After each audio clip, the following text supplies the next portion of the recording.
future, as Charles keeps telling me, the future is unknowable. But as other issues, we as economists cannot escape tackling that impossible mission. Because if we want to be relevant, we have to find some kind of answer to these tough questions and form some views as to what the future will look like. Like with all technological progress, the difficulty with anticipating the effects of artificial intelligence is that they are much less about adopting artificial intelligence in the first place than about how we use it, or, to be more precise, how we will be allowed to use it, given that regulators have been particularly proactive in that matter. Regulators' proactivity is a particularly European thing, as if one wanted to do good on the mantra that the US innovates, China imitates, and Europe regulates. So looking at the increasingly complex and rapidly changing world we are currently facing, good AI narratives with higher productivity growth are as easy to build as bad AI narratives with lower productivity growth. It seems to me that since the global financial crisis of 2008-2009, I have found myself using in my policy briefings increasingly dramatic adverbs to qualify the epithet uncertain, from remarkably to exceptionally to extremely. As usual, the superb editorial team of economic policy has put together an impressive series of top quality papers that will help us navigate these uncertain waters. Members of my team will show up from time to benefit from the panel's knowledge, because understanding the impact of digitalization on our economy is as fundamental as dealing with other related megatrends, including population aging, deglobalization, and climate change. So before closing, I'll try to be as short as possible to give you as much time as possible for your interactions. I just would like to remind you, at least those who are lucky enough to be here in this room, that at 19:30, that is 7:30 p.m. if you speak American, I will be happy to welcome you at the Governor's Palace or Hôtel du Gouverneur for a dinner. The governor would have loved to stand before you today, probably reading the same speech, but he's currently held by other commitments. That's why we can exceptionally use his hotel. Thank you very much for joining us here, and I wish you very fruitful discussions. Thanks.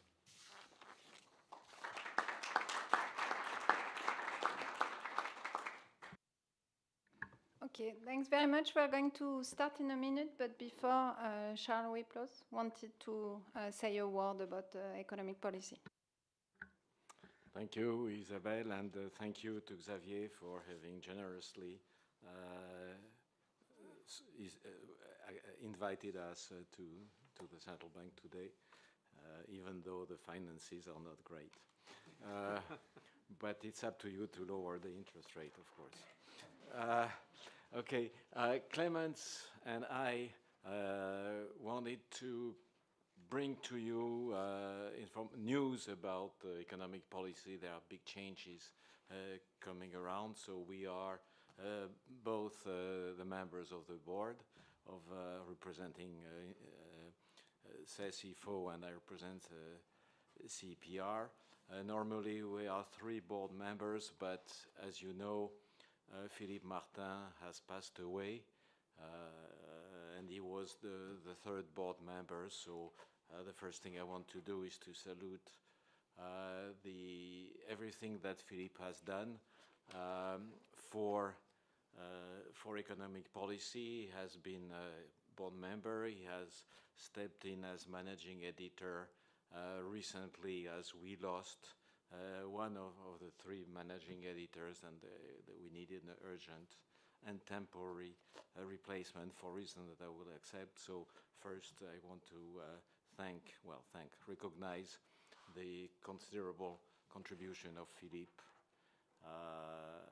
to the review, and more generally to the profession through the huge number of things he did as a researcher and as a builder of institutions. That was totally amazing. He will be replaced in the near future as representative of Sciences Po by Moritz Schullerich. That's used to be a managing editor and knows the institution pretty well. Now, let us go into the changes that are going to happen. Clemens, in a few minutes, will describe these changes. And what I want to do first is to provide you reasons why we felt there was no choice but to change the institution, the way economic policy work. One aspect is the transformation of the industry of scientific publications.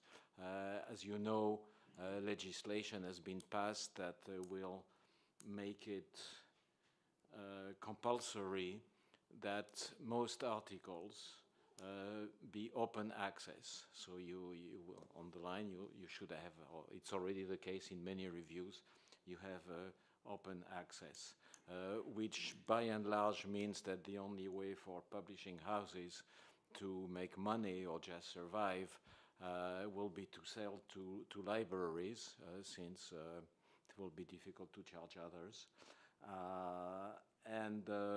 One of they are trying to find solutions, but clearly the industry itself is going to be shaken up.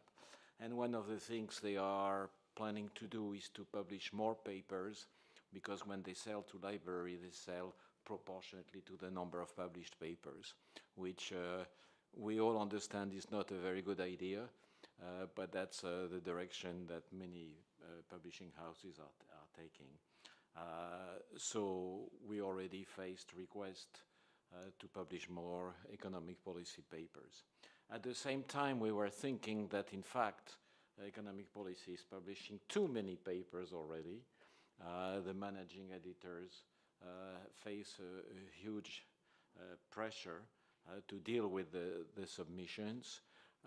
The agreement we have with Oxford University Press is that indeed we publish a number of papers per year, so the managing editors have to accept a number of papers, which is not desirable. And over time, this situation has meant that the average or overall quality of the review has declined in some way, and its policy influence, which is economic policy, is about telling policymakers things that they should hear, its policy influence has declined. So there was a need to react to this situation, and this need was accelerated by the open access legislation on scientific publications. So faced with that, we had to change, and Clemens will tell us what is going to be changing. Thank you, Charles. Yes. You know that there is the board, then there are the senior editors, and then there are the manager editors. So we will have no more senior editors. So we will abolish the level of senior editors. We'll just have the board, and then we will have one managing editors. We'll have fewer papers. We'll only have 2 issues.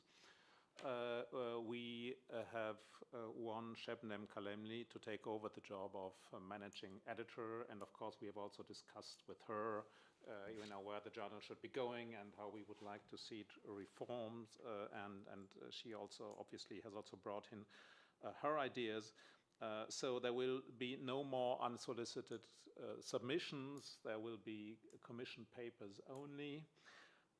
There will be a completely new panel she will put together. We will have 2 panel meetings, and while we love being hosted by central banks, we will change this as well. So there will be one panel meeting at the CPR conference in the winter, and the other panel meeting will be at the CES-IFO Summer Institute in Venice in the summer. Yeah, I think that's the new setup, if I haven't forgot anything. And so we'll try to work with this new basis. And as Charles mentioned, the entire financial framework is different because the publisher has told us that they cannot continue the old arrangements. And we, we'll probably have to make a bigger effort also as institutions behind the journal to contribute to financing the operation. Thank you. Thank you. What I may add is that there are implications for people in this room. The panel as it is right now, will be disbanded by the end of the year. And after that, Shebnem will appoint her own panel under maybe different views and different formulation. And of course, the managing editors will also stop acting as managing editors at the end of the year. So this is not pleasant. We have not been very good at keeping you informed in all these discussions we had, and I'm sorry about that. And all I can tell you is we think we're doing what we need to do for the review, and we had to bring maybe some bad news to some of you, and we want especially to thank the managing editors for having been operating under uncertainty for while we were debating furiously about where we go. And I think there is a little token of gesture that Mariolina wants to make to the managing editors.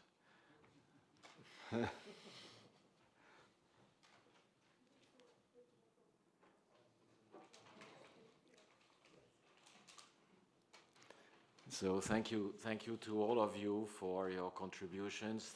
Sorry if the current formula is ending a bit abruptly, but it's hopefully for a good cause.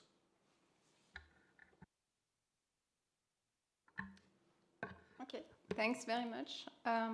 So now we are going to start the presentation. So as you all know, today's panel is on a special issue that we are going to publish that is guest edited by Giacomo and Emilio. So thanks very much for helping on that matter. There will be a total of 5 papers presented. The format is always the same, so there will be a presentation that will 25 minutes presentation by the author of the paper, followed by a discussion of 10 minutes, and then we'll have quite a long discussion. We'll have 25 minutes for this, hopefully with a lively discussion with a lot of people that are interested in the topic of artificial intelligence. So without talking more, we are going to start with the first paper, which is presented by Joshua Gans, who's online, on how learning about harms impacts the optimal rate of artificial intelligence adoption. Joshua, I'm not going to show you the time, so I hope you'll be able to keep the time. And this will be followed by a discussion by Alberto Galasso, who's also online.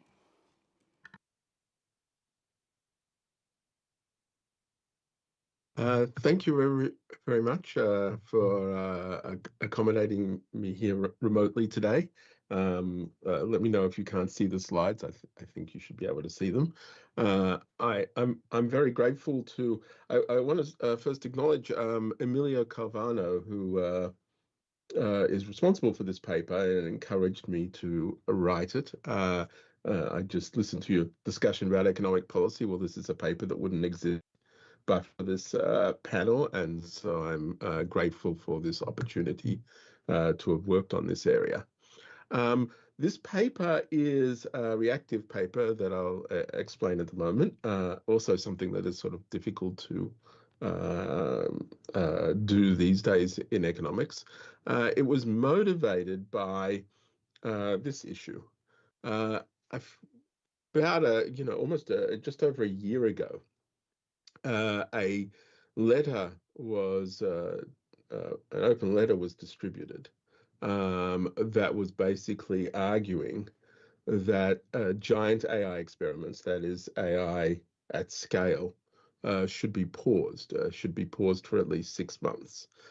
We're a year later. That didn't happen, but I'm more interested in the moment as to the rationale behind pausing AI and what we should think about it from an economics perspective, especially an economic policy perspective. So the letter said a lot of things, but here's a salient quote. We call on all AI labs to immediately pause for at least 6 months the training of AI systems more powerful than GPT-4. We've now got a system more powerful than GPT-4 slightly, or on the same level. So as I said, that didn't happen. This pause should be public and verifiable and include all key actors. If such a pause cannot be enacted quickly, governments should do it. Or AI labs and independent experts should use this pause to jointly develop and implement a set of shared safety protocols for advanced AI design and development that are rigorously audited and overseen by independent outside experts. In other words, an investigation should be done before these things are released in the wild. These protocols should ensure that systems adhering to them are safe beyond a reasonable doubt. This is a very strong threshold. This does not mean a pause on AI development in general, merely a stepping back from the dangerous race to ever larger, unpredictable black box models with emergent capabilities. So there's a lot going on there. There's a lot going on there.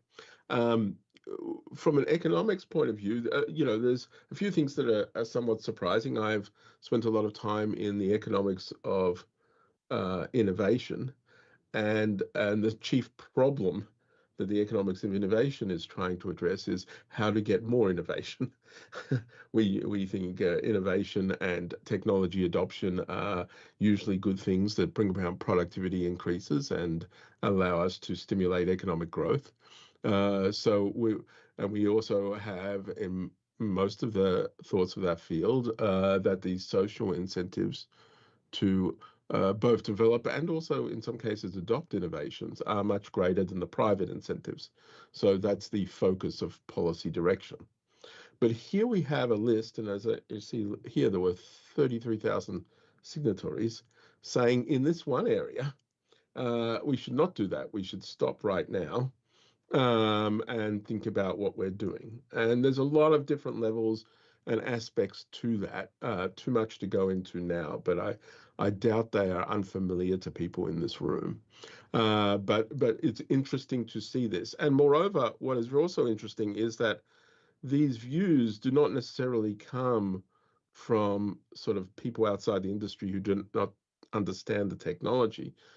Some of the proponents of this are people who actually developed the technology underlying these systems in the first place.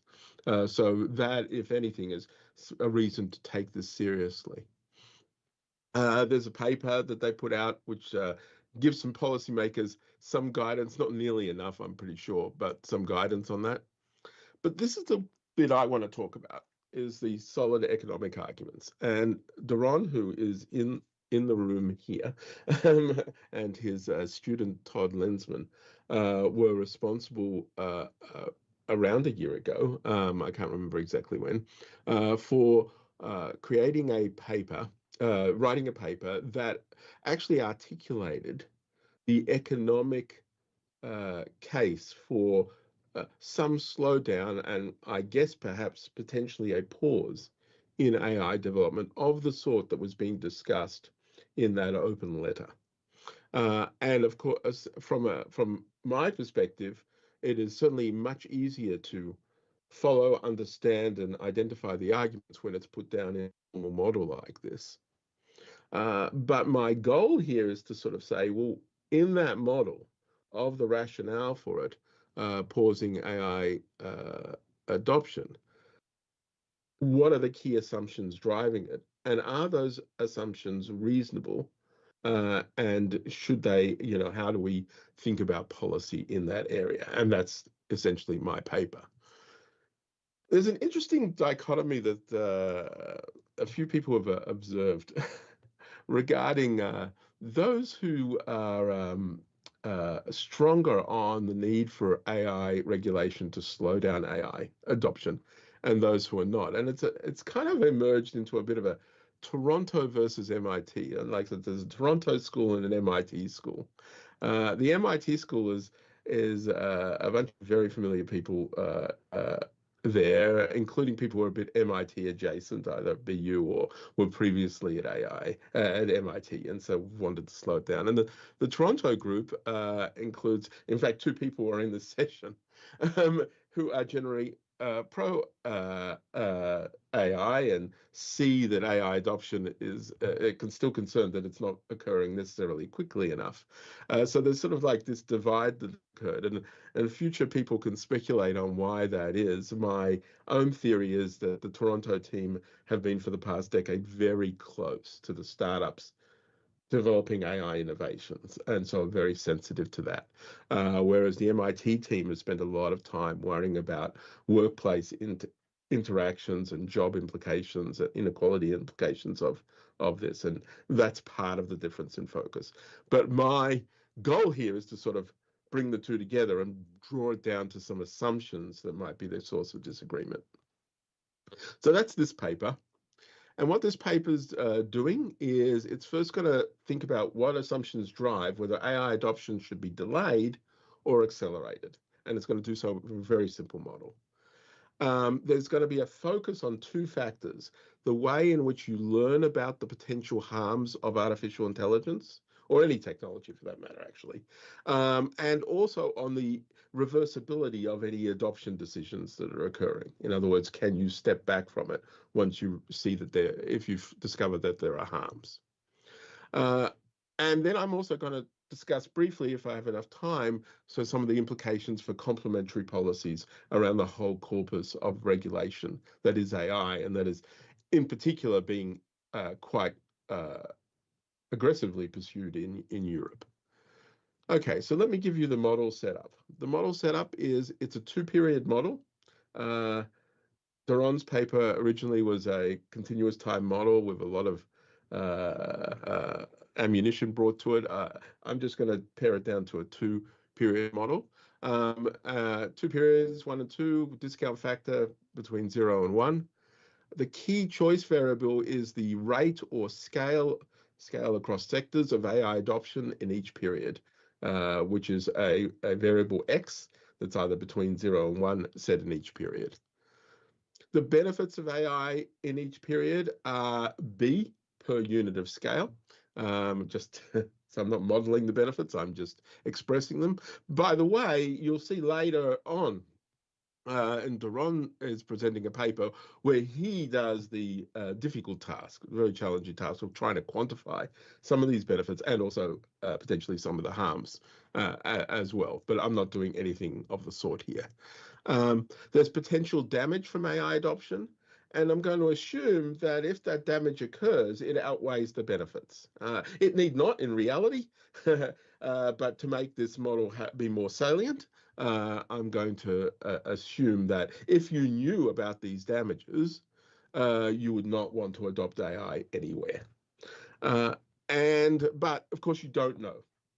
What you do have is you have a prior probability that AI turns out to be harmful.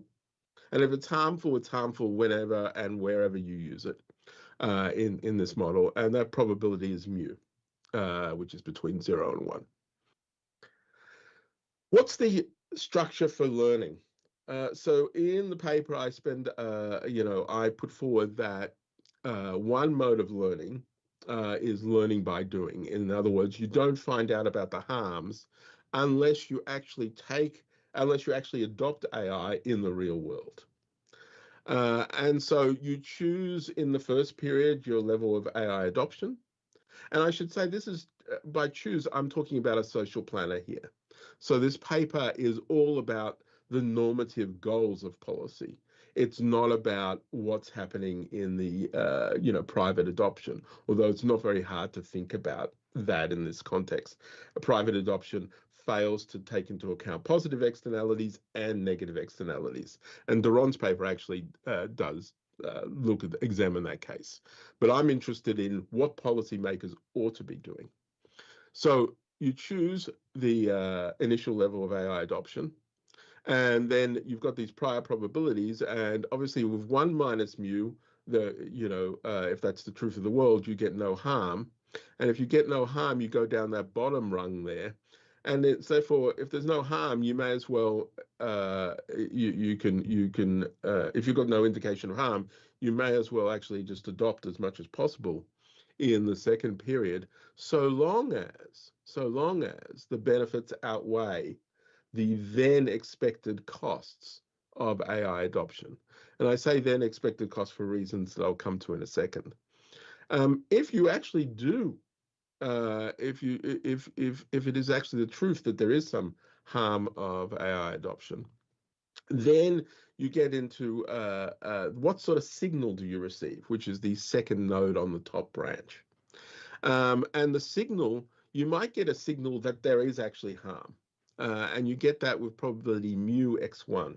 That is, the amount of investment you do generates some probability of finding a signal, bad news, that it turns out that AI adoption is harmful. And that's going to be, if you get that bad news, it's a perfect indication. You see the harm, or you see the harm readily apparent out there. Of course, that's not actually how that occurs in the real world, but this is the assumption here.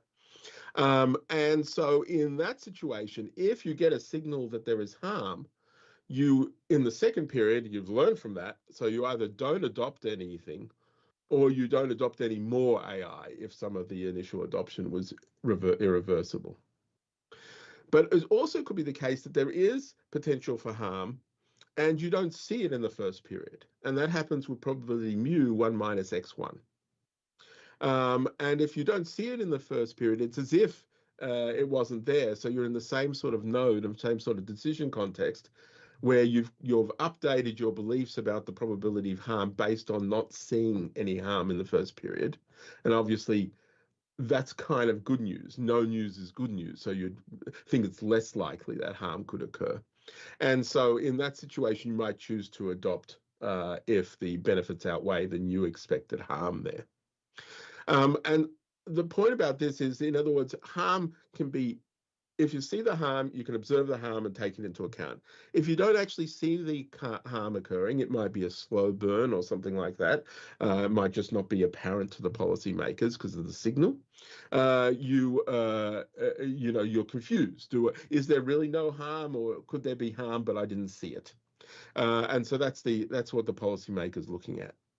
Now, obviously, at the bottom right-hand corner is the posterior probability based on Bayes' rule, based on this learning exercise. And you'll notice from that is if you decide in period 1 to adopt AI everywhere, then you'll get a perfect signal of whether there's harm or not. It's only if you're a little bit more cautious that you now are going to face this sort of dilemma going on potentially in period 2. And if you choose not to adopt any AI in period 1, you don't learn anything. And so you've just translated your first period dilemma into the second period dilemma. I'm going to concentrate. So the key feature of this sort of learning is that you actually have to do some AI in the first period, adopt some AI in order to learn anything. And the more AI you adopt, the more you learn. Okay. The alternative is the signal structure that is the equivalent for this model from Debrun's paper. This was, I forgot my builds, is for what I call lab learning. I call it lab learning in the idea is that you can learn about the harms from AI in a lab. It takes you some time to learn, but it's basically the same process that I've just outlined, except you don't actually have to choose to adopt any AI in period 1. You can just wait during period 1, and you may, in the lab process, receive a signal that there's something harmful, or you may receive no signal, in which case no news is good news, and maybe it's okay to release this stuff. So it's very much the same set of choices that are being done, but a different way of learning about it. And obviously, lab learning doesn't require that you do any of this AI adoption. Okay, and that has a cost in that you don't get therefore any of the benefits of AI adoption in that first period, but you could choose to do that anyway. But it also has a benefit in that you don't, if AI turns out to be harmful, you found out about it in the lab rather than in the real world. And there's a reason we do lab studies of a lot of things first, because that's potentially a good thing. So you can see where this is going. Where this is going is what's the efficacy here of learning by doing versus lab doing. in terms of actually being able to generate this signal. But that's one part of it. The other part is it has very different implications for whether you're going to be predisposed to wanting to accelerate AI adoption or not. So in the case, I did in 2 papers, reversible adoption versus irreversible adoption. In reversible adoption, this is great for learning because if you learn something as an issue, you've got complete flexibility in terms of what you do later on. So for learning by doing, you'd set x equal to 1. You'd do the maximum amount if your prior probability is sufficiently low. In lab learning, you will also do that, but the threshold for the prior probability is much higher in that particular case. Why is that? Is different in that particular case. Whether it's higher or lower depends on whether you're optimistic or pessimistic. What does this mean for the rate of AI adoption that a policymaker would want? Well, learning by doing, if we compare the choice of the amount you want to adopt in period 1 with what you would do if you knew you were never going to learn anything from anything, okay, you will actually accelerate relative to no learning benchmark because this is going to generate a better signal, which is going to lead to a better period 2 decision to go forward and go back, and so that is a value to that information. For lab learning, on the other hand, there's no benefit or not to learning. You don't have to do anything, so you might as well lab learn. And whether you decide to do something or not is basically based on whether you're optimistic or pessimistic. So you're not actually adopting in period 1 for the purposes of learning. So you tend to have the same. Your policy prescription would not be changed by learning. So if you believe that there's learning by doing is something we should be doing to learn about policy, you want to accelerate, otherwise you wouldn't change. When you get irreversible adoption, these things change. The model becomes a little more complicated. I'm not going to go through that. But the point is you might, in the learning by doing case, you might actually decide to adopt, not completely, but adopt partially to learn. And the reason you do so partially is because now learning is more costly because you can't just unlearn, you can't unadopt if you want to, if you learn there's bad news. Whereas in lab learning, of course, you still have some freedoms to those things. So when there's irreversible adoption, if you are optimistic, you would go gung-ho on adopting AI, but now that you're worried about, now that you've got the opportunity to learn, you actually delay a little bit. You would actually reduce your level of AI adoption in order to not constrain yourself in the second period. Give yourself the option of reversal.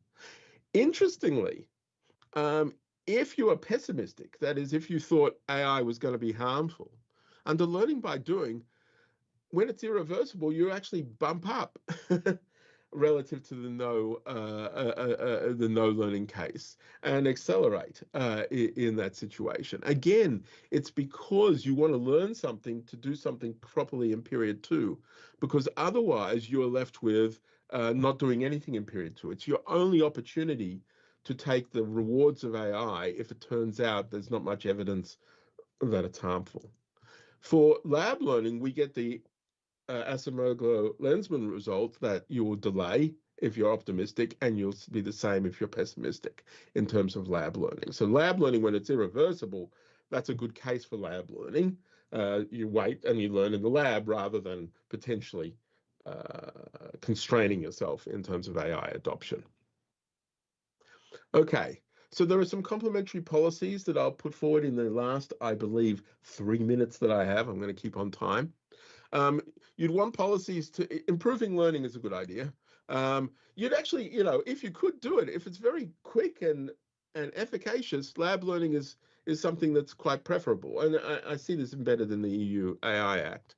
And you'd also want to prefer lab learning if adoption is irreversible, because because learning by doing is more costly in that situation, and if it doesn't take too long. Well, let's talk about scientists here. Doesn't take too long is an important variable here. You'd also want to think about investment in harm mitigation. Why? Well, you want to think about endogenous reversibility and things you can do to build that up. If you're going to learn, you're going to want to come back and be able to get yourself out of problems. So the more flexibility you have, the more valuable learning is. That's just a general thing. You might want to invest in regulatory capacity, and there's some good paper by my colleague Julian Hadfield and Jack Clark about this. You might want to invest in making AI adoption reversible. Stuart Russell, Stuart, why have I got Stuart? It's Stuart Russell has. Okay, I forgot which way that goes. Has work on this regard, and you might want to engage in infrastructure investment, such as record preservation, which I'll mention in 30 seconds in a second. Finally, you want to do diversity in research strategies may be advantageous. This is something Debrun and also my colleague Kevin Ryan have written about, and I talk about in the paper as well, just to hedge your bets a bit. Let me talk about this, need to do some stuff now. This is a very famous photo. There was a guy there who was on the right who was clearly good friends with Stalin when the photo was taken, so much so that it was in the photo and everybody's happy. And then there's a new photo without that person. Things change. Okay. Now, that's a very famous photo that shows what happens to the historical record. We think with AI, this is going to happen all the time, so much so there is a real big case that you may never be able to trust anything, even historical, because AI is able to generate anything later on, and we might not be able to tell. This is the kind of thing that we do need to do preemptive regulation or preemptive investment about. And actually, it turns out there is a case to be able to timestamp right now these documents. And had you done that in the Stalin case, you would have timestamped the photo when it was taken, and then this other photo would have appeared, which would not be the original timestamped photo, and it would not have been timestamped earlier. And you can do this all now with the blockchain. In fact, this paper by Haber and Stanetta was the paper that founded the blockchain. And blockchain has a lot of bad and stupid uses and other things going on with it. But its original thing of timestamping digital assets is very sound. And we kind of need it more than ever. So I want to end up on that point just, and I talk a little bit about that in the paper, but I think it is something we should care a lot more about. Okay. Thank you. Okay, thanks very much, and thanks for keeping track of the time. So the discussant is Alberto Galasso, who's also online. Thank you. If you can confirm that you can see my slides. Thank you. Yes. Yeah, thank you so much for giving me the opportunity to present this this nice paper by Joshua. This is a image that I got asking the AI, a picture of possible arms. As you can see, there's all sorts of things. We go from pollution to traffic to protest related to maybe jobs, maybe democracy. My view is that probably even AI doesn't really know what the possible arms are going to be about the diffusion of the technology. And building on this, I like this paper that takes really a closer look at this idea of having a pause in the diffusion of the technology, following this open letter of last year by prominent AI scientists, and it examines how feature of the harm and the learning of a planner may affect the optimal speed of diffusion of AI. It shows that the assumption of the learning process and the nature of the harm are really important. And in particular, it shows that in some conditions that seems to be kind of natural assumption in the AI setting, when there is learning by doing and possible reversibility of the harm, you may actually want an acceleration rather than a pause in AI adoption. So Joshua did a really good job in going over the model. So I'm going to be very quick here, but it's a two-period model with a discount factor. The planner has to choose in each period how much AI is going to be used in the economy. And it considers two cases. The case of reversibility, in which the amount of technology in the second period can be totally independent of how much was used in the first period. and irreversibility, in which the adoption in the first period is essentially a lower bound to the amount of usage that you can have in the second period. The benefits provided by AI scales with the amount of adoption in the economy, but with some probability, AI is dangerous, generates some harm, and in that case, there is a social loss that also scales with the amount of usage of AI in the economy. The planner has initial prior that the AI is dangerous, and the key assumption here is that by diffusion of the technology, you also obtain some information about the possibility of harm. The idea is that no news is good news. If you see adoption of the technology in the economy and you don't observe any harm, it suggests that further adoption is likely not to generate more harm. And the more you have adoption in the first period, the more precise is the signal about the harm of the technology. On top of this learning by doing, the paper also considered an alternative learning model that is closer to the work of Acemoglu and Lesman, in which the planner learn from lab experimentation. So there is a lab that can be used during the first period, and depending on the precision of the test conducted in the lab, you can have a signal also in that case of the likelihood that the technology is harmful. So in this model, what is done is to compare the behavior of the planner in the case in which there is learning, and in the case in which instead the decision of diffusing the technology, rolling out the technology, is based just on the prior. And the question that are asked is that should we expect more or less adoption in period one when we have learning, and how is this depending on the model of learning and the assumption on the reversibility of the technology adoption. And the finding is that these two kind of aspects, so the type of learning and the reversibility of the adoption decision, matter quite a lot. In the case of learning by doing, and in the case in which it's possible to reverse adoption, actually you don't want a pause. You want to accelerate the technology adoption. And the intuition here is that diffusion of technology had two benefits. One is it creates social benefit by usage, but also more usage in period one allows the planner to have better information in the second period and potentially avoid losses and therefore generate more welfare in the second period. Things are different if we assume irreversibility. In this case, is more costly to do some learning by doing. So in this case, you may have a need for delay, and the lab learning may actually be more useful. So overall, I think the paper is very interesting. I see it as making a simple but very valuable point. And my view is that this is not just a point about AI, it's a point about general regulation of technologies that can create some harm. And it essentially says, look, the way you should think about the diffusion of this technology depends crucially on the process that reveals information to the planner or to the regulator, and also depends on the nature of the harm.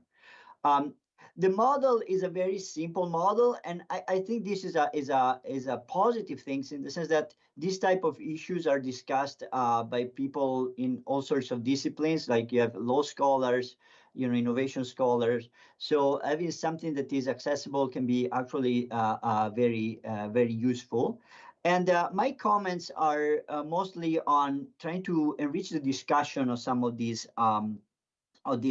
features of the model, and also adding some additional possible speculation about policy implications. So the first thing I wanted to think, I started thinking about when I read the paper, is this idea of a reversibility. Is really crucial, the fact of the assumption of whether the technology is reversible or not. But it's not really clear to me how in practice we can think about an irreversible technology. I can see it in the case of real existential threat, in which something so bad happened that you really cannot go back at the social level. But for most application of AI, even if there is irreversibility at the consumer level, So think about you have a medical implant that is only working using AI and it's very hard to take out when is, or you at the firm level when you know have a firm that is fully uses AI fully for the production facility. Even if it's irreversible individual at the firm level, if we think about at the economy at the sector level, when there are overlapping generation of firms and consumers, the idea of like reducing the amount of diffusion of the technology the moment in which you realize there is harm seems quite natural to me. And it's true, you can think about this reversibility both in Joshua model and in their own models, a kind of proxy on how hard it is to reduce this harm. But I think more discussion needs to be made to really try to link this thing to real sectors, because that is, it looks like is a crucial parameter for policy implications. And also suggest, in terms of risk mitigation and policy, that investment in reversibility can be very important. And it's different from the typical type of risk mitigation investment that firms do, that is typically something ex ante, like saying, if something bad happens, we want to make sure the damage is as low as possible. Here is more a switch, allowing firm to switch between different type of technology. So if I think about it, for example, for self-driving cars, there are two very different type of risk mitigation strategies. One is to say, I have a fully autonomous car and I want to make sure the driver is safe, so I double down on airbags, seat belts, and stuff like that. Or I can say, I just don't want a fully self-driving car that can never be reverted into something that can be controlled manually. So these are kind of two different things. Like one is reducing the harm if something bad happened. The other is allowing to switch toward reducing the amount of the use of a particular type of technological aspect. And I think this is kind of interesting, and it's a bit more discussion. The second thing, I haven't done any work on artificial intelligence, but I've studied quite a bit product liability, harms created by technologies. And the idea is, that, a key assumption, my understanding of the paper of their own, and also, Joshua paper there is a bit agnostic about this, is the idea that harm and benefit tend to scale with the adoption at the economy level. And, if we think about AI as a general purpose technology, it is a technology can be used across a lot of sectors, the idea that the benefit increases with the technology diffusion at the economy level is something that is very natural. But if I think about examples of harms that happen in the past on technologies that are general purpose technology, the harm usually tend to be very localized in particular sectors. Let me give you an example here of something that I studied quite a bit in the past years. There is a technology that was produced by DuPont called PTFE, is a type of plastic that was used for all sorts of applications. It was used for coating of electricity cables, was used for production of manufacturing technology, some component of the airplane, some components of the car engine. And then it started being used in medical technology, in particular in medical devices that were implanted inside the human body. And there is where people realize there were really big problems. And by the way, what happened is that ex ante, so the FDA saw no problem. So this kind of lab testing was like, it went smoothly. It was just after a few years that these implants were used by people, that people realized these things are breaking, are creating a lot of pain and suffering for users. But the idea is that, this was really, typically these kind of things are very localized in particular sectors. And if you see what happened in that particular case, overall technology development upstream. So if I look at what happened in terms of technological development for this type of plastics and plastic that could be used in medical implants, there was just no impact of the shock of learning that these things were problematic.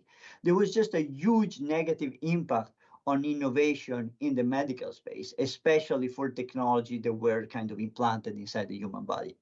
So why do I say that? Because, you know, I think it's important to try to understand what type of arms, you know, at the full economy level, and what type of arms instead tend to be more localized. And also the idea, what does lab learning mean if something can be used across different sectors, but the hazard is very different across different sectors? And does even more like ask the question, does a full-scale pose make sense if things are really sector dependent? And it may suggest, you know, for future research, this type of exploration of models in which, rather than learning about whether something is dangerous or not, you try to learn about in what kind of application, what kind of sectors these things is really dangerous and what is not. And that, you know, may require assumption about learning across different sectors and similarity in the technology space or in the user space and so on. And a final point, you know, it would be great to push a bit more some kind of policy suggestion, building on this work. As I mentioned before in the presentation, some more mapping to real world sector would be helpful. Also, you know, the model doesn't want to kind of, is a first step model, so it doesn't want to incorporate market forces, but there is some discussion that I think needs to be done about market forces, in the sense that it can be that it's optimal for the planner to slow down diffusion, but market forces themselves, in the presence of harm, may generate slowdown. There can be, you know, clearly second mover advantage, in which you want someone else to go first. You learn that something is bad, and you come up with the second version of the technology that is not as harmful. And also some possible discussion about complementarity between these learning models. In a sense, what we have for pharmaceutical is a case in which you complement lab with market screening. You have, like, you know, you do clinical trials, and then you also do very detailed monitoring of the adverse events in the market, and you involved in recall and things like that. So in principle, this thing can also be complementary. But overall, I think the paper was a very interesting paper, on interesting insights, and I really enjoyed reading it. And thanks again for giving me the opportunity to discuss the paper. Thank you very much. So now we are going to open the discussion to everybody. So if you have questions, just you can signal it. Yeah. So. Yeah, and perhaps you can just present yourself for people online. Jan Stuhler. Very interesting paper, nice discussion. The discussion in the paper are a lot about the sort of the functional form of learning, and also the discussion about the functional form of harm. I'm also worried about the functional form of regulation here. So what does it mean to choose adoption, right? So certainly we can maybe prevent certain companies to adopt certain technologies, but probably the way we can apply regulation is not uniform across actors, right? There are other state actors, and wouldn't be worried that if we try to regulate, if we try to restrict adoption, that we are restricting precisely those actors that are maybe more less likely to cause harm, and those actors that might use AI adoption to cause harm are also less likely to follow those regulations. Is that something that should be, maybe leads a bit away from, I understand, a bit away from your paper, but isn't this something that would worry us in this question? Thanks. Yeah, let me very briefly say how you do this is obviously a challenge. I personally, and I'm just going to give you a prior, I actually believe that regulations can slow down the rate of AI or adoption of technology. I think that happens. That's undocumented. You're right. It might push it to areas where it's it might select badly. That is entirely a possibility.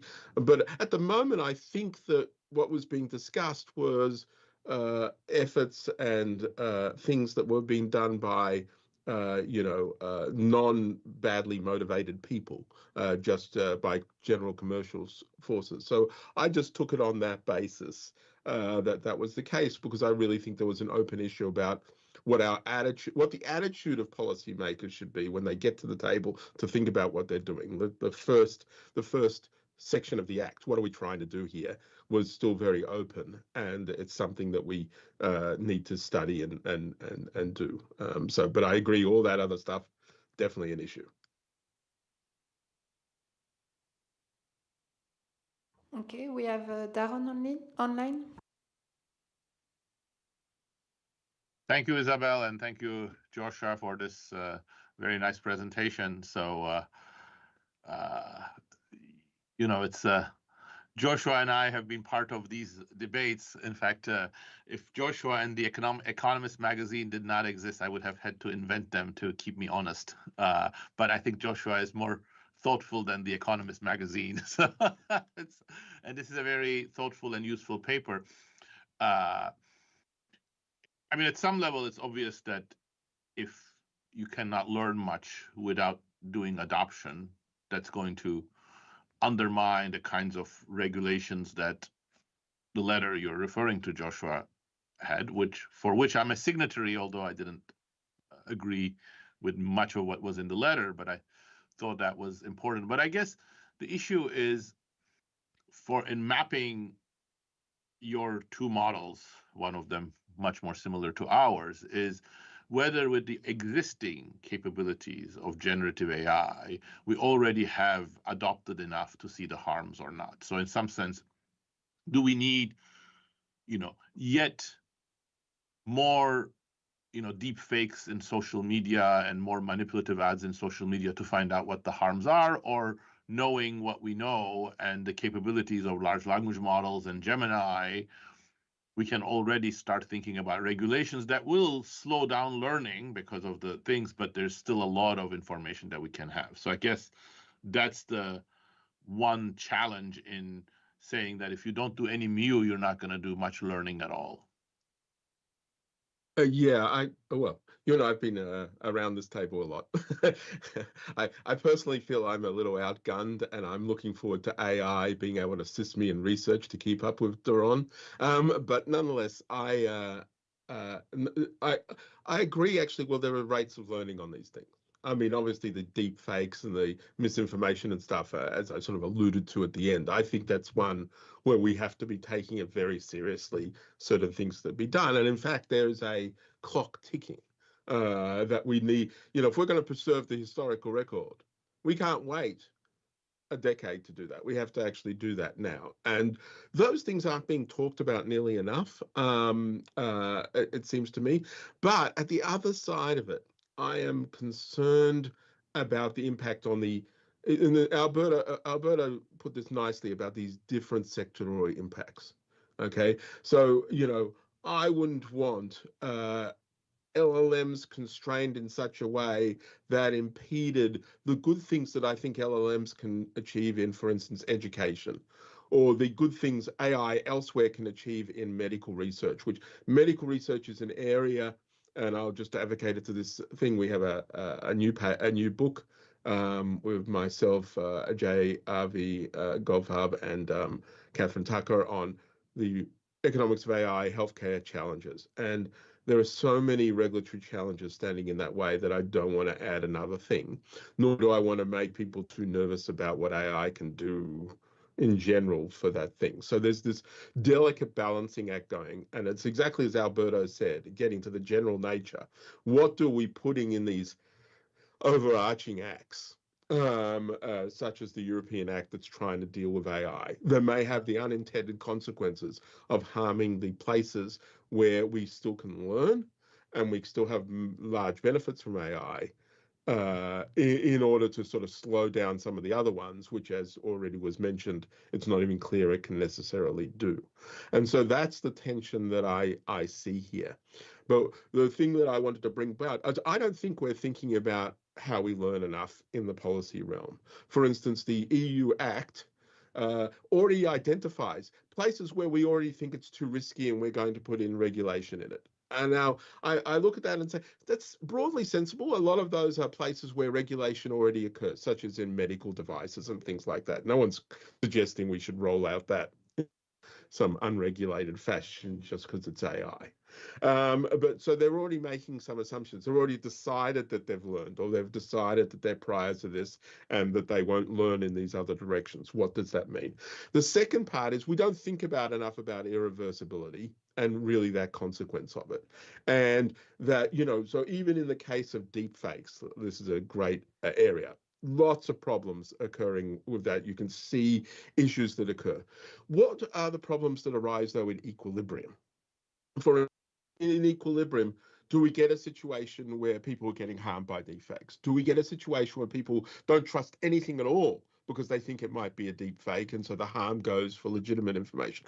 Or do we put it in place and we start to see institutions emerge that start to have trusted credibility such that you don't have to worry as much about the deepfake problem? I don't know which way you go on that. I personally think because of some of the issues of suppressing deep fakes, I would like to learn about that third option and come up with that and accelerate that as much as possible. But we can't do that without suffering a bit, alas, near as I can tell. Okay, we have a few questions from the room, and Darren has a follow-up question. I just forgot to ask whether you want some time to respond more specifically to your discussion you already started, or otherwise we take additional questions. I can walk down the corridor and respond to him. No, but it was very helpful and has raised some good points that I've taken notes of here that I will put in the paper. Okay, then we can move on, and we have a question from Charles. I have a very basic, maybe stupid question. I see harm as an externality. And when I think about externality, I think about Pigovian taxes, not about posing or forbidding this or that. Now, why can't this work? I guess the answer is irreversibility, but if you have an ex-ante task on irreversible damage, this will lead the producers of AI to think very, very hard about whether they want to produce something that can kill them financially later on. So why don't you only talk on quantity restrictions, not on price through taxation? Yes. Certainly. I was literally, what do you want to achieve? was the thing. In fact, a kind of light on the actual policy recommendations. Pigovian taxes are wonderful. Every time you put a Pigovian tax into a paper, it solves everything. Debrun's paper has it to some degree, and it has to sort of say, but practical realities mean it won't be perfect. And there's another paper by Sergio Revelo and others who look at that. The issue is that's going to occur. There's two things I want to say about that. One is it's going to work in some places better than others. We already do this for medical liability, medical devices and medical malpractice and harms caused by that. We already have a form of Pigovian tax. It's ex post liability. But it's that same form of things.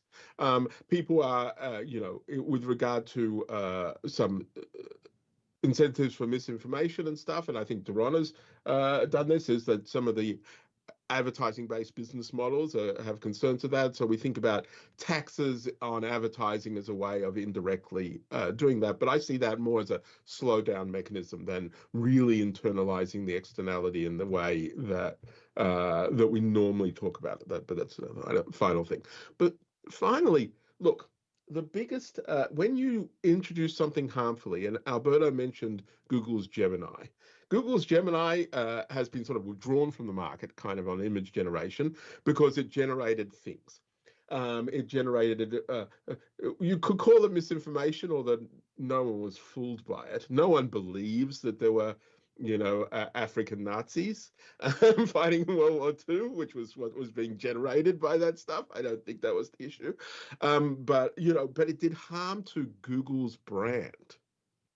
And so I think we're getting a lot of, for one of them, self-regulation in slowing this down. In fact, OpenAI has been fairly explicit. OpenAI have a tool that they could use now to replicate people's voices that they said they're not releasing yet because they haven't decided if it's safe enough. What do they mean by haven't decided? Well, they're going to do some lab exploration for that, and they'll eventually convince themselves, by the way, I'm cynical enough that it is safe enough, or that there are other ones out there, and so they may as well put their one out there, or they'll put a watermarking feature on it which can be disrupted, or any of these sorts of things.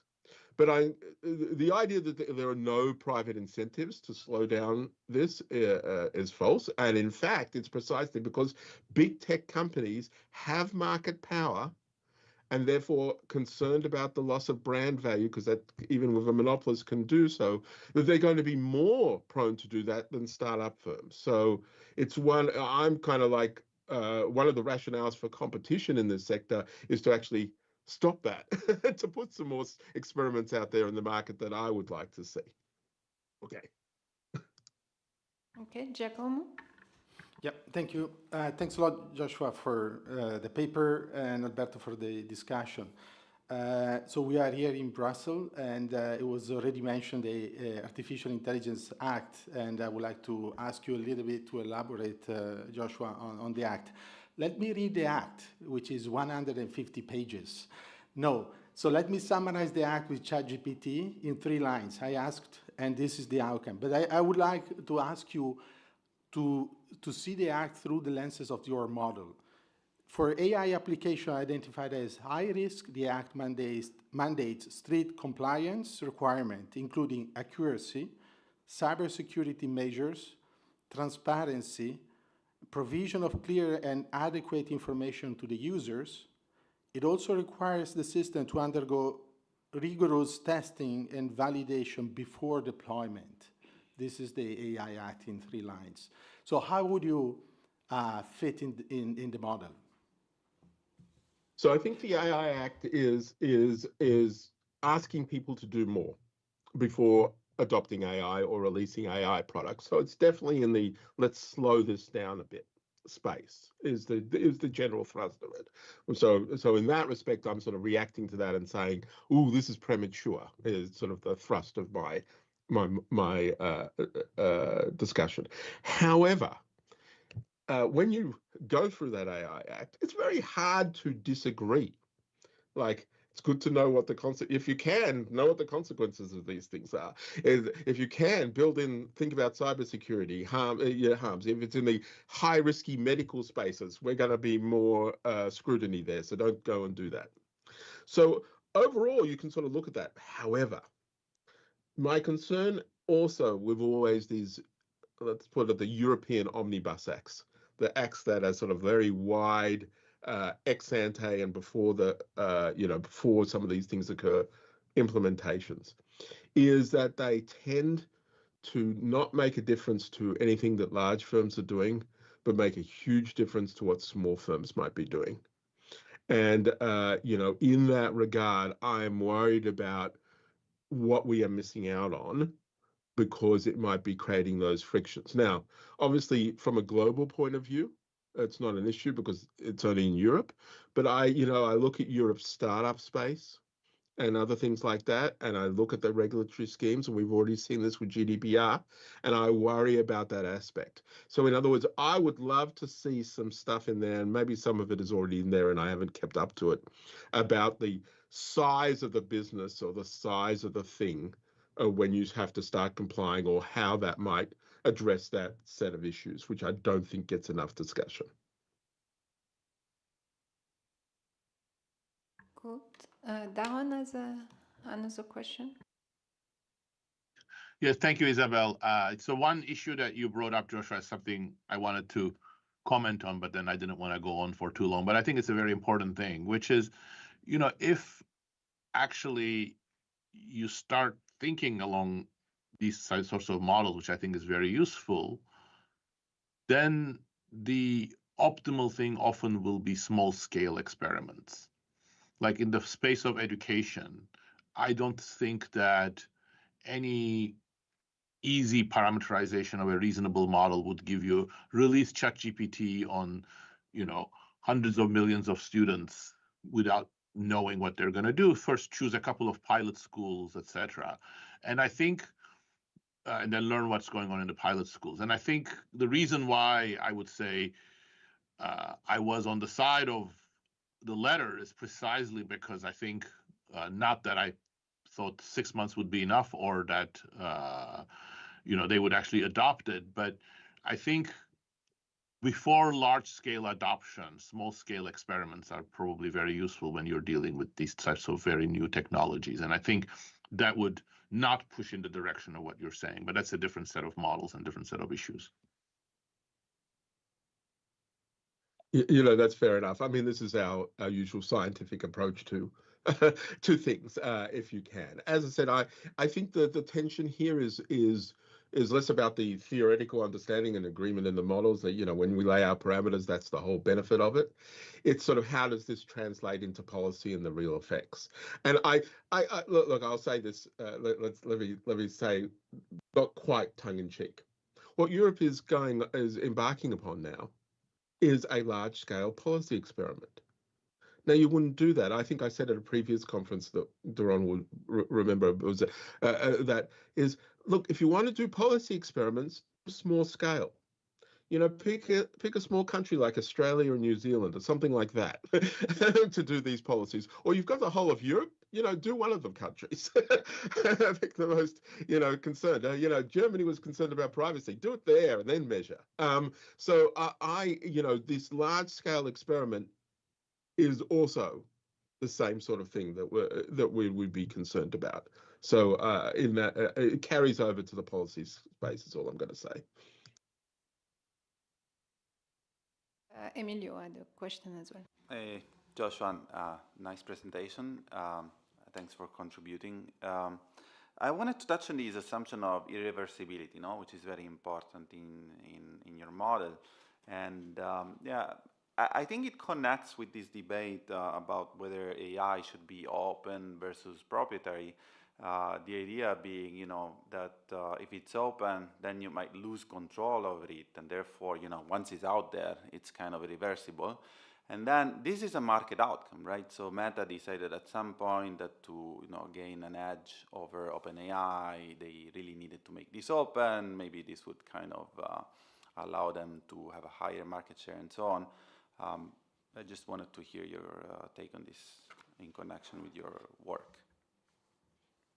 Look, that's a deep and difficult issue. On the cybersecurity front, there's an ongoing debate. On the one hand, let's get more control. On the other hand, is if we put these tools out there, there are more eyes on it, and we can find the faults quicker. Hard to know going on with that regard. Also, I don't take at face value any firm's decision to be open source as necessarily a contribution to the world, but something within their self-interest is still the model I would apply to that. That said, there's another side to this whole thing, is all the big players investing in scaling laws. I got policymakers coming up out of the thing saying, we're worried our country's going to fall behind in AI. Maybe we should be investing billions and billions of dollars in data centers to be able to train on our own soil these things. And I look at the open source stuff, and the open source stuff is all low scale, already trained, not requiring any of that. And I look at that and say, well, maybe that's going to be just a sheer efficiency in terms of diffusion. So I think there is a lot of tensions going there. I don't think we have any near enough information to deal with this, although I will admit to you, like everything else, information, once it's out there, it's kind of irreversible. It's how do you put it back in? But I think there's a lot you can do at a regulatory setting, even when the information's out there, to hold people to account and other things like that, so that it doesn't get to the end of the world. But we could have lots of discussions about that. That is a difficult issue, that's for sure. But at the moment, I'm like, if people want to put this stuff out there, it's probably better than not, is where I am. Okay, we have another question from Richard, and then we might need to stop. It's not actually a question, it's a sort of observation, and it can't be answered really. And I'm wondering whether we have a this has been a fascinating discussion. I'm here to learn, but I'm wondering whether we're missing one big issue. And as I say, it's not really answerable. Some of you will have seen at some point in your lives the film Metropolis, Lang's film from 1920-something, 7 or 8, where machines take over. And and humans lose control. There is a presiding genius that, in effect, controls the machines. But the specter there is that, the machines could take over the presiding genius too, and then the machines run the world. And I think that is one of the things that really concerns. There's an existential doubt out there that underlies some of this rather detailed concern about regulation and so forth. The existential doubt is, can humans possibly lose control? And where in some way this technology can become autonomous. I don't expect anybody to be able to address that, and I'm not sure that regulation can address that. But I think it is a source. That may be why as many as 33,000 people signed that letter, not worrying about the sorts of questions that we're talking about today. That's one of the things that muddies this debate. It makes it very difficult. Is because of this term artificial intelligence. At the moment, what we've got is an advance in computational statistics. So if you were asking, can new advances in statistics lead to everybody getting wiped out? I think most of us would think no. And so we're probably comfortable on that front. But is there some other thing in the future called artificial intelligence that could cause trouble? Well, that's a whole other matter. I think that is adding to the fear. I don't think that's helping us in making good policy right now. That's the issue. I'm not saying we shouldn't have a team thinking about that, and the government should think about that in the way they think about long tail risks. But I don't think anything that we've seen in AI thus far is indicating that we're anywhere close to that level of concern. But that's a broader discussion. But at the moment, I think it's muddying the policy debate, which is my current concern.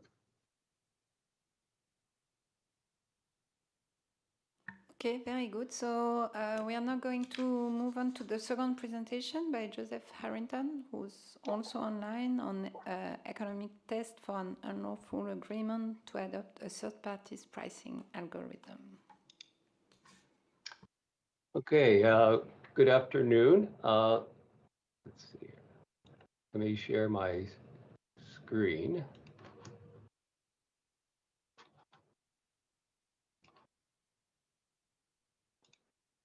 Can you all see that? Yes.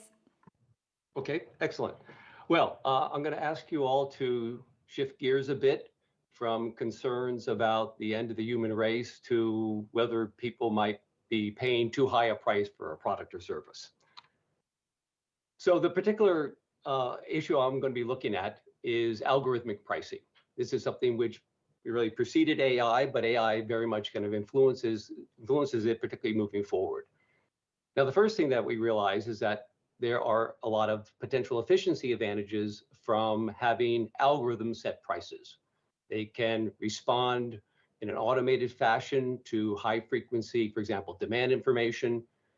They can engage in more enhanced price discrimination, tailoring prices to narrow submarkets. With pricing algorithms and learning algorithms, there can be a more effective search for more profitable pricing rules. At the same time, there have been concerns expressed that algorithmic pricing may reduce competition and facilitate collusion. And in fact, Giacomo and Emilio have done important work in this area. And that can occur through a variety of avenues, but I'm going to look at a particular avenue today, which is when a third party supplies a common pricing algorithm to competitors in a market. So there have been concerns related to this put forward by many competition authorities and institutions like the OECD, who have stated that, quote, concerns of coordination would arise if firms outsource the creation of algorithms to the same IT companies, unquote. And the UK CMA has noted that, quote, if a sufficiently large proportion of an industry uses a single algorithm to set prices, this could result in the ability and incentive to increase prices, unquote. Now, these concerns have been recently manifesting themselves in the US through private litigation. So there are data analytic companies, such as RealPage, which has developed a pricing algorithm for apartment owners to assist them in the setting of rents. And Rainmaker is another data analytics company, which has engaged in the same type of enterprise, but for hotels. And what these private litigation is claiming is that there is an agreement between the third party and the firms who are subscribing to that pricing algorithm. And that this is a violation of Section 1 of the Sherman Act, and of course, is causing harm to consumers. Colleagues of mine at the Wharton School, Sophie Calder-Wang and a student Guy Kim, have been empirically examining this market, and their preliminary findings show both pro and anti-competitive effects. The pro-competitive effects are that using a RealPage pricing algorithm in the setting of apartment rents does make rents more responsive to the stated demand. So rents go up more when demand is strong, go down more when demand is weak. At the same time, they find that average rents are higher in markets where the adoption rate is higher of RealPage's pricing algorithm. And that's true for both the firms, the apartment owners that adopt the pricing algorithm and the ones that do not.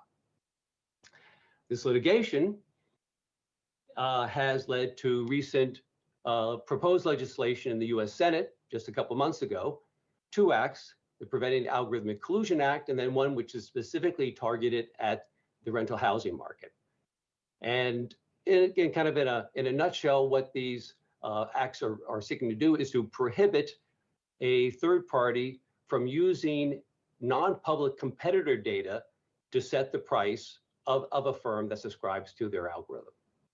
So we've had a lot of activity by litigants and legislators regarding the potential impact of these third parties in the provision of this service. But the fact is we know very little about kind of how these markets work, what are the incentives, what are really potential policies that actually might improve the situation.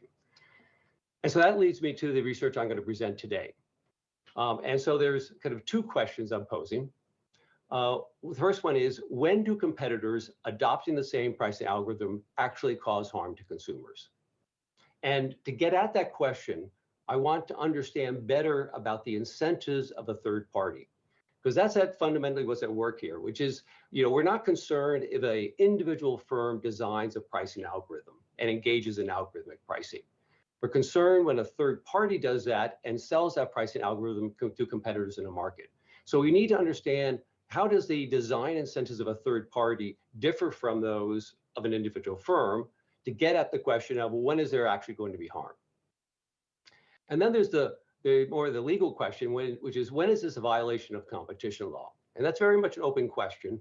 And again, I'm going to approach a kind of a sub-question associated with that, which is to try to distinguish through economic evidence when there is an actual agreement among adopting firms and the third party, and when there is not.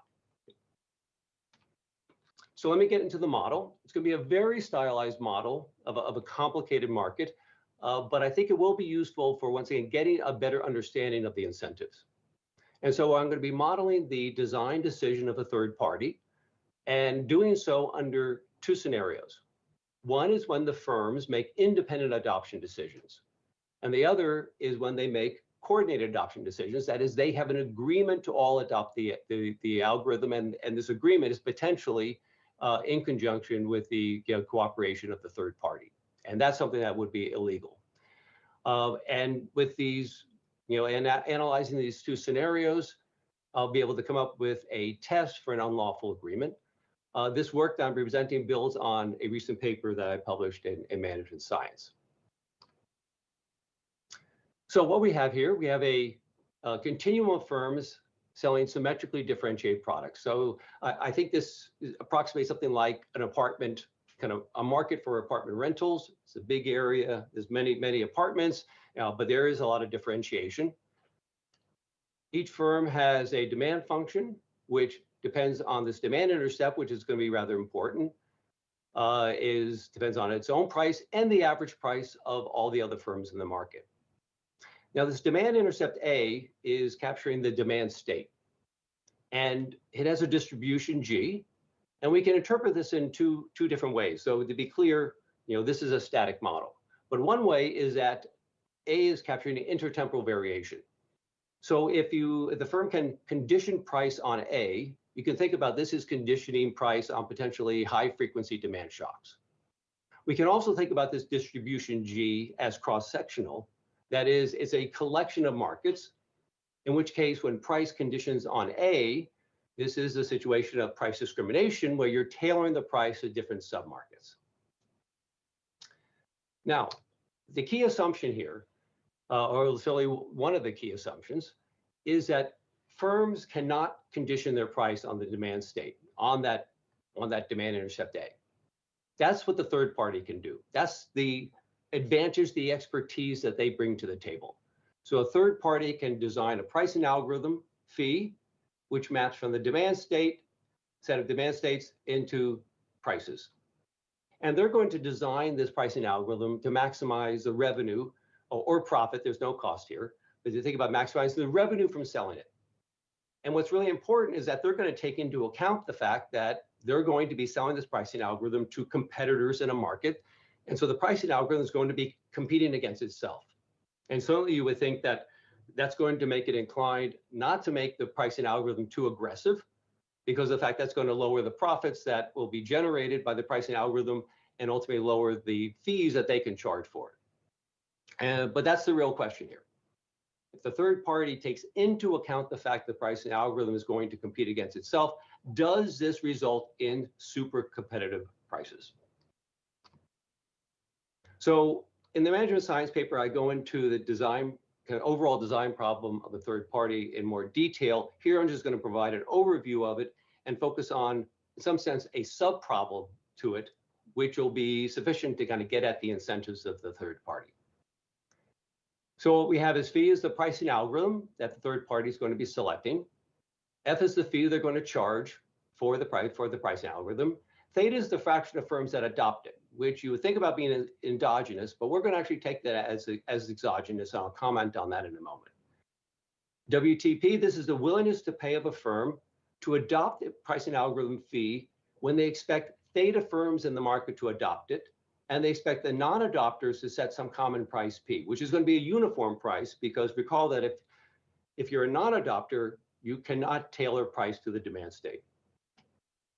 So the third party developer's problem can be cast as follows. They're going to choose a pricing algorithm, a fee for the algorithm, and how many firms they're going to sell it to, theta, to maximize the revenue, subject to the fee not exceeding the willingness to pay.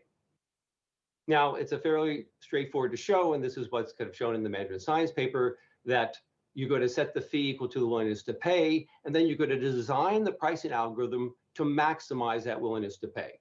And that's what we're going to look at today, this sub-problem. Now, on the point about the theta being treated as exogenous, and we're going to do some comparative statics with respect to it. If we endogenize theta in the model I'm going to present, theta is actually going to be equal to 1. In equilibrium, all the firm is going to adopt. But it's easy to get variation in theta by introducing things like firm-specific cost to adopting the pricing algorithm, or if there is a limited capacity to the third party in terms of rolling out the pricing algorithm. What we just want to be able to say something about is how does the design of the pricing algorithm depend upon theta? And then the fact is we have in practice market variation in theta, which we can use to kind of get at what ultimately will be evidence of an agreement. Okay, so let's look at this first scenario where firms are making independent adoptions. Here's a firm's profit, it's price minus cost. Here's its demand. That's the average price of other firms. So an equilibrium is going to be a pair. It's going to be a pricing algorithm designed by the third party and a price set by the non-adopters. As I stated, that the pricing algorithm is going to be chosen to maximize willingness to pay, and that's what this expression is here. So here's a firm's profit if it adopts. Given demand state A, it'll set price phi of A according to the pricing algorithm. Here's the average price of the other firms, theta of them are using the pricing algorithm. 1 minus theta are non-adopters who set Pn of A. And we integrate that over A, for example, summing it over all the markets. We subtract the profit from adopting from the profit from non-adopting, because this is the willingness to pay of an individual firm. And this expression down here is the same as the one above, except that the firm is now setting a non-adopter's uniform price as opposed to setting price according to the pricing algorithm. And then the non-adopters are going to choose Pn of A as the fixed point to this equation. That is, given the average price of all the other firms, they're going to choose a price to maximize their total profit. And so if non-adopters are anticipated to choose Pn of A, we need to get Pn of A back in this optimization. Now, given linear demand, the optimal pricing algorithm for the third parties is going to be an affine function of the demand state. Let's look at, in a little more detail, the problem of a non-adopter. So they expect a fraction of theta firms to adopt this pricing algorithm, alpha plus gamma A, and they're going to be choosing a price to maximize their total profit, given theta firms are using the pricing algorithm, 1 minus theta are also non-adopters. And if we solve for the fixed point, we get this thing here as the equilibrium price of a non-adopter given theta and given the pricing algorithm for an adopting firm, where mu here is just the average value of the demand state. With this expression, we can use that now in the third-party developers problem. So once again, they're going to be choosing a pricing algorithm to maximize the willingness to pay of a firm. That's now characterized by these two parameters, alpha and gamma, which defines the pricing algorithm. So again, this first term here is the profit from adopting. Here's the price they set given demand state A minus cost. Here's their demand. And we subtract from that the profit from non-adopting, which is, given that in that case, they'll set Pn of A, which is given by this expression here, which was solved in the previous slide. Okay, so we can solve all that. And we get nice closed form solutions for the equilibrium pricing algorithm for third party. Okay, so once again, it's going to be an affine function.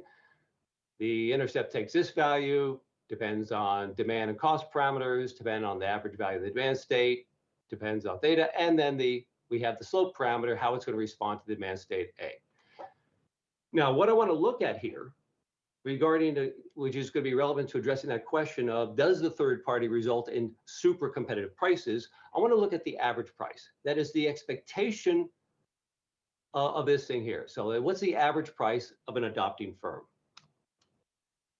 And that's what we have here.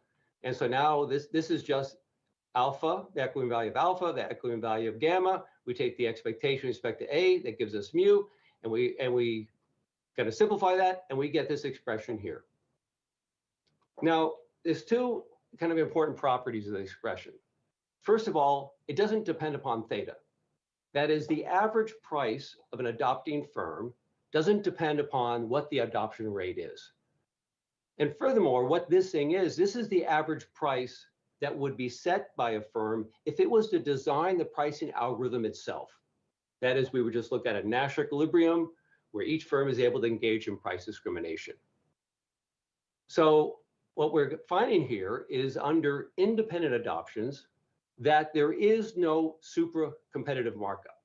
The average price is the same as would be the case if the firms themselves, not the third party, designed the pricing algorithm. So let's hold that result, and we'll kind of come back to it, and in particular explain why that is the case. So let's next turn to the case of coordinated adoptions. So now we're imagining that the theta firms are going to adopt, kind of make a joint decision. They're going to either all adopt or none adopt. The third party, once again, is going to want to maximize the willingness to pay. Here's the profit from a firm gets from adopting, same as before. What's different is the profit from not adopting, which is just a Nash equilibrium profit, because once again, the firms are making joint decisions. They're either all going to adopt or none are going to adopt. In this case, the third party is just acting like a cartel manager. So they're going to choose a pricing algorithm to maximize, in maximizing the willingness to pay. Well, that's equivalent to maximizing the profits to adopting firms, because this expression here is independent of the pricing algorithm. So they're just going to act like a cartel manager where a fraction theta of firms are in the cartel. Again, we can solve, for a closed form solution for that pricing algorithm.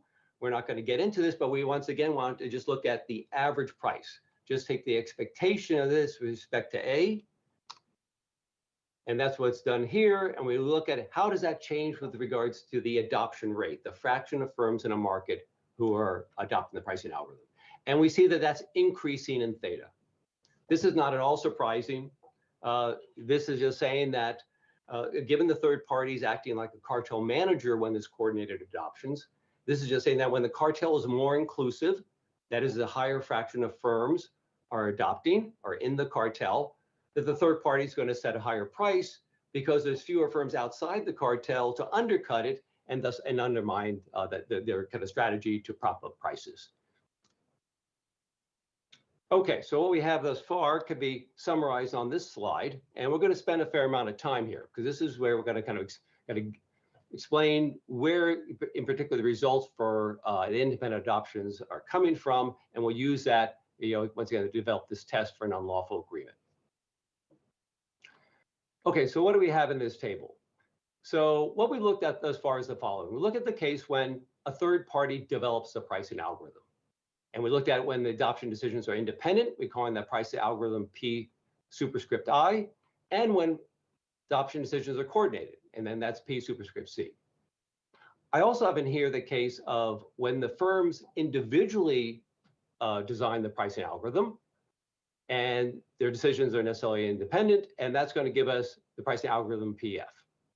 And those three functions are plotted in this figure, where here we have the demand state,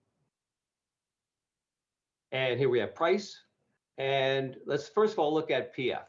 Okay, so this is just would be the Nash equilibrium pricing function if each firm was capable of making its price conditional on the demand state. And we see this is increasing in age just because higher demand state is corresponding to a stronger demand in terms of more inelastic, price inelastic demand. Let's contrast that to PC. So PC is just the third-party pricing algorithm when firms making coordinated adoption decisions. So that's just the cartel price function when a fraction theta of firms are adopting. That, of course, lies above PF. And it also has a steeper slope because a cartel is going to make a price more sensitive to the demand state. Okay? It's less constrained by competition. Okay, so we have that. Finally, we want to look at PI here, which is the pricing algorithm when firms make independent adoption decisions. And there's two ways to look at this PI. One you can look at is that this is just a parallel shift down of PC. It has the same slope, but it's just shifted down. You could also look at it in terms of rotation of PF, which is rotating around the mean demand state and the mean price, and just kind of rotating it so it's steeper. And so this is what we want to understand. So the first thing we could think about is ask the following question. Why doesn't the third party have a pricing algorithm which is above PI? That is, just think about shifting that up towards kind of the cartel pricing function, which I think is the kind of the concern that's been expressed, that we have the incentive to do so. Well, let's think about it doing that. It just shifts this up so the average price is higher. Now that's going to do two things. That's going to raise the profit to an adopting firm because all the other firms that are adopting are setting higher prices, as is the firm that we're looking at. So the profit from adopting is going to be higher, and that's going to raise the willingness to pay. But what's also the case is the profit from not adopting is going to be higher, because now a non-adopting firm is going to be facing these adopting firms who are all setting higher prices. And the non-adopting firm can optimize against that with regards to their uniform price. Now, it turns out, this is what's shown, is that when you shift up this pricing function, That is, you have the third party set a higher average price that the profit to not adopting goes up more than the profit to adopting, so the willingness to pay goes down. So this is why it's not in the incentives of the third party to raise the average price. It would actually lower the willingness to pay of a firm. The other property here we want to explain is why the slope of PI is the same as PC. That is, why does the third party, while the third party designs a pricing algorithm under independent adoption so that the average price is the same as if firms were to design it, but they make the price respond to the demand state just like a cartel would, not like an individual firm. And to understand that, you can think about, it's useful to think about the third party's design problem as follows, which is they want to design a pricing algorithm which will increase the profit from adopting, but that it cannot be exploited by a non-adopting firm. And that's, you think about it that way, that's why they don't want to raise the average price. A way to do that is to make price respond to the demand state like a monopolist, because that will raise the profit from adopting, but will not be exploitable by a non-adopter, because a non-adopter cannot condition price on the demand state. And let me just I'm almost done and just about on time. So let me just pull together the results that we have. So we've shown that the average price of adopters is independent of the adoption rate when firms make independent adoption decisions. But it's increasing in the adoption rate when firms make coordinated adoption decisions. So this then gives us a test for an unlawful agreement. That is what we're concerned with here, is when the pricing algorithm, this is what's claimed in the private litigation, and we're generally concerned with, which is the pricing algorithm has been designed for firms as part of an agreement involving the firms and the third party. If we find that the average price of adopters is increasing in the adoption rate, that's evidence consistent with there being coordinated adoptions and an agreement, as opposed to independent adoptions and no agreement. So I think this economic evidence could potentially be used as part of circumstantial evidence to prove a violation of Article 101. It could also be used to screen markets for possible investigation. And here I'll just make one final point, which is there's a much broader policy challenge here associated with third-party pricing algorithms that we really need to think about, which is, how do we restrict them to avoid any anti-competitive harm, while not interfering with the pro-competitive efficiencies? And that's something which I know that the proposed legislation doesn't quite appreciate, but it's really the primary challenge that we face. And thank you very much. Thank you very much. So the discussant for this paper is Xavier from the European Commission, and again, you have 10 minutes. Thank you very much.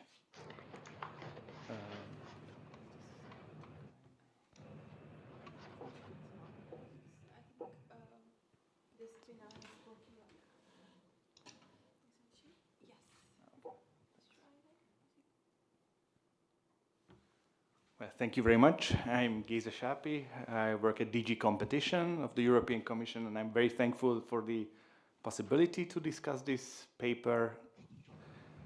I think the slide is still not full screen.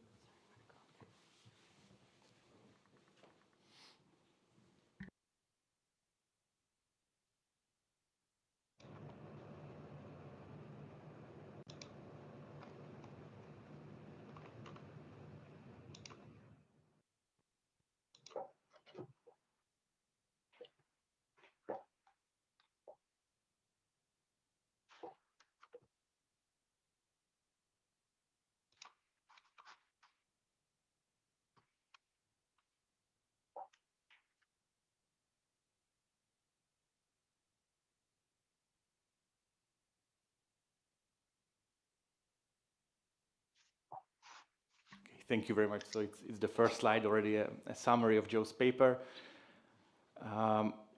The paper takes a starting point the question of how algorithmic pricing works out in markets. This is an extremely topical question for competition authorities. It's an extremely topical question for us at DG Competition, so it's great to read a paper directly dedicated to this issue. There is a growing market for third-party AI tools dedicated to pricing. Firms in the market tend to often have the possibility to adopt the same pricing algorithm. Why this may have efficiency consequences. For example, if firms can quicker react to demand shocks or cost shocks. There is also a growing concern that, especially the case Joe is looking into, when competing firms, adopt the same IT provider's pricing algorithm, can we expect that provider to be smart enough to actually, factor in that the willingness to pay of the adopters will be highest if the software is tailored to limit competition among them. What the paper looks into specifically is how we can distinguish whether the adopters have an agreement, an anti-competitive agreement to adopt the third party's algorithm, vis-a-vis the case when the firms who adopt this software act all in good faith individually, and just one by one happen to turn to the same IT provider who then sells them a valuable pricing software. And the paper's main contribution is to offer a test that can exploit the theoretical properties of prices that emerge in this situation, and can serve competition authorities to distinguish whether the adoption was coordinated or done individually. And the main finding of the paper is that if firms decide to jointly adopt an algorithmic software, a pricing software, then the average prices will be increasing in the adoption rate. So we will see prices rising if more and more firms subscribe to this algorithm. There's also a corollary evidence that actually adopters will have higher prices. So there is harm to consumers in this scenario. Just a quick recap of the model. In Joe's model, we see many firms. They offer symmetrically differentiated products. They have a common constant marginal cost. The demand is of this particular form. There is the main parameter is this A, which is sort of demand intercept. That's what can be stochastic, and that's based on what the algorithm allows firms to price discriminate. You can have a high demand state, you can have low demand state. If you buy the algorithm, you can tailor the price to every particular demand state. If you don't have the algorithm, you have to offer uniform prices. What the algorithm does, it develops a pricing rule, basically a pricing formula that it sells to those who subscribe, and charges a fee F for the ability to use this pricing rule. And the pricing rule consists of, it's a linear pricing rule. What you buy if you subscribe to the algorithm, you will be able to set prices alpha plus gamma times the demand intercept parameter. And the timing is the algorithm sets the pricing rule first and the fee. The firms decide to adopt or not, and then competition among the firms unfold.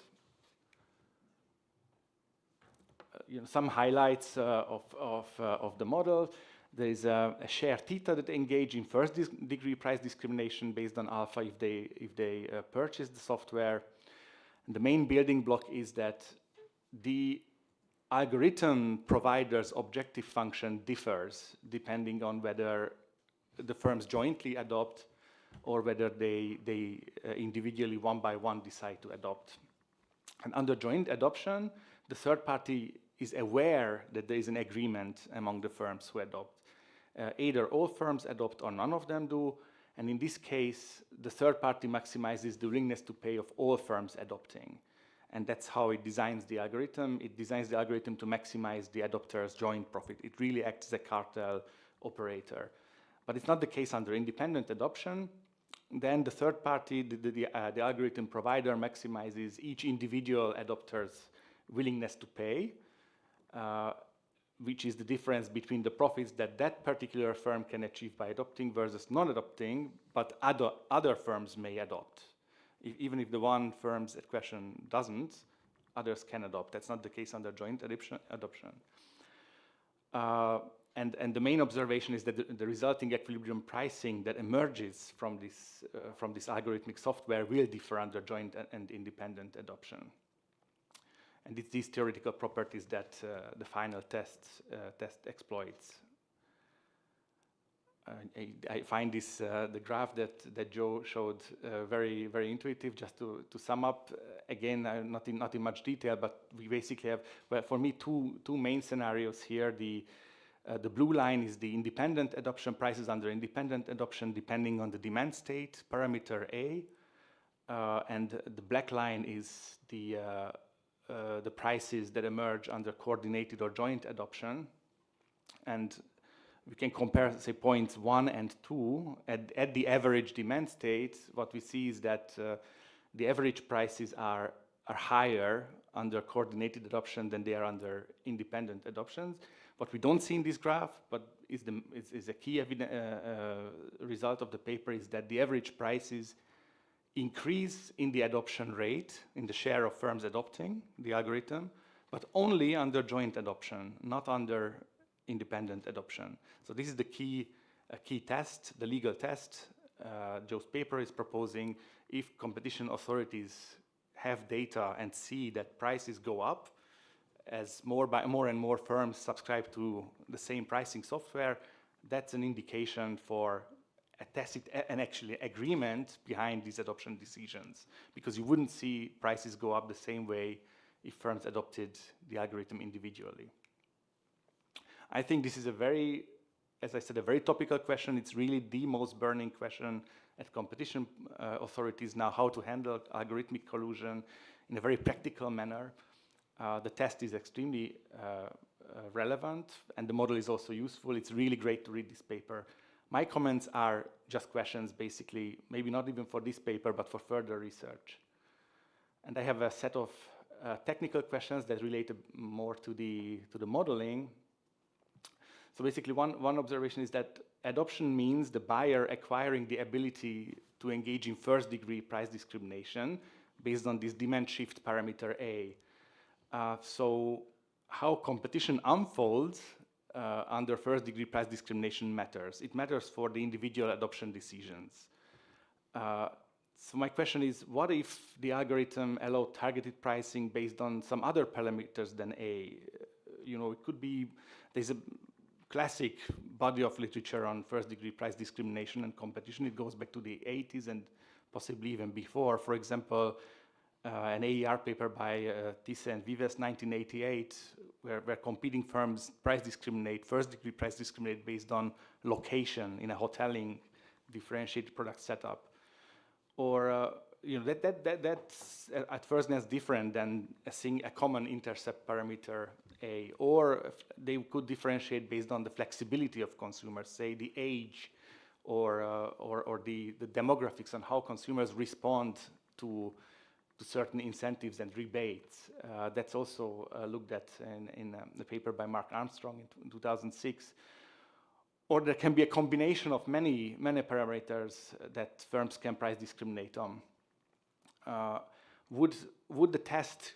My question is: would the test change? Would we still be able to say the more firms adopt, the higher the prices, and only under joint adoption, if we could price discriminate based on some other parameter than A?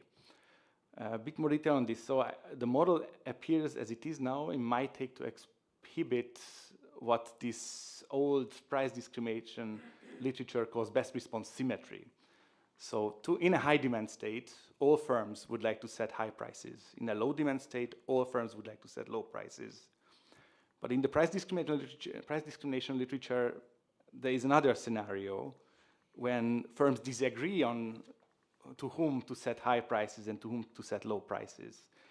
And competition, the effects of price discrimination on competition is really different in these two scenarios. So I'm just wondering, if we were in a scenario of price discrimination taking place in something that exhibits best response asymmetry, would we still get the result, this test, that prices are only higher under joint adoption? Or would we also get prices that may be higher under independent adoption as well. I was not able to run this analytically, but I just wrote down a few intuitive conjectures. You know, if under best response asymmetry, it may be that firms would not want to independently adopt because competition under that kind of price discrimination is really harsh. Or they may race to adopt because staying out, not having the technology can be really bad. It can also be that average prices may decrease in the adoption rate, so it would leave Joe's test intact. Because if competition gets fiercer as everyone can price discriminate, then having more firms subscribing to this software is actually may actually lead to more competition and reduced average prices. And then a second question is, it was not entirely clear to me who knows what. Do non-adopters know the algorithm? How do they know the algorithm? Because from what I see in these markets, algorithms often offer the service of actually observing competitors' prices. If you have to subscribe to an algorithm to observe your competitors' prices, can we say without subscription to the algorithm, firms know what the algorithm does? And then a final technical comment is the third party, the algorithm provider, is price discriminating here. It basically fully reapps the adopter's willingness to pay. And my quick impression is that in some markets, we see quite a lot of third parties offering seemingly the same service. Now, if there's competition among these algorithmic service providers, can they really reap the full willingness to pay of the adopters? And would it change the test, or would it change the incentives to adopt? And then some policy questions also. So as a practitioner, it's a practical-minded question. But this test, as it seems to me to be, it's quite heavy on data. So authorities would need a panel of prices, disaggregated, meaningful averages, maybe even quantities to say, these products matter, the other products are small, they don't matter that much. Price drivers, such as cost, capacity, stocks, then the adoption dates by firm, even by market, maybe if we talk about real estate, what Joe mentioned. These are hard to observe for an authority ex ante. We could observe it if we have a full investigation and we have the powers to request data. We also need 3 or more adopters to run the test. So it seems to be relatively, heavy on data. I don't think competition authorities have these data to screen markets. My question is also, can we turn this model into something that's simple, that's light on data requirements, and that would allow authorities to actually screen a market and say, well, here something seems to be happening. We don't know yet what. We don't want to prove collusion, but we would at least have the suspicion that something may be going on, and perhaps we can have an inspection. So I was thinking what the model may offer there, and I was wondering if we see an average price increase or some prices jump, that the model predicts may be associated with the adoption of an algorithm, because prices are higher under high A's.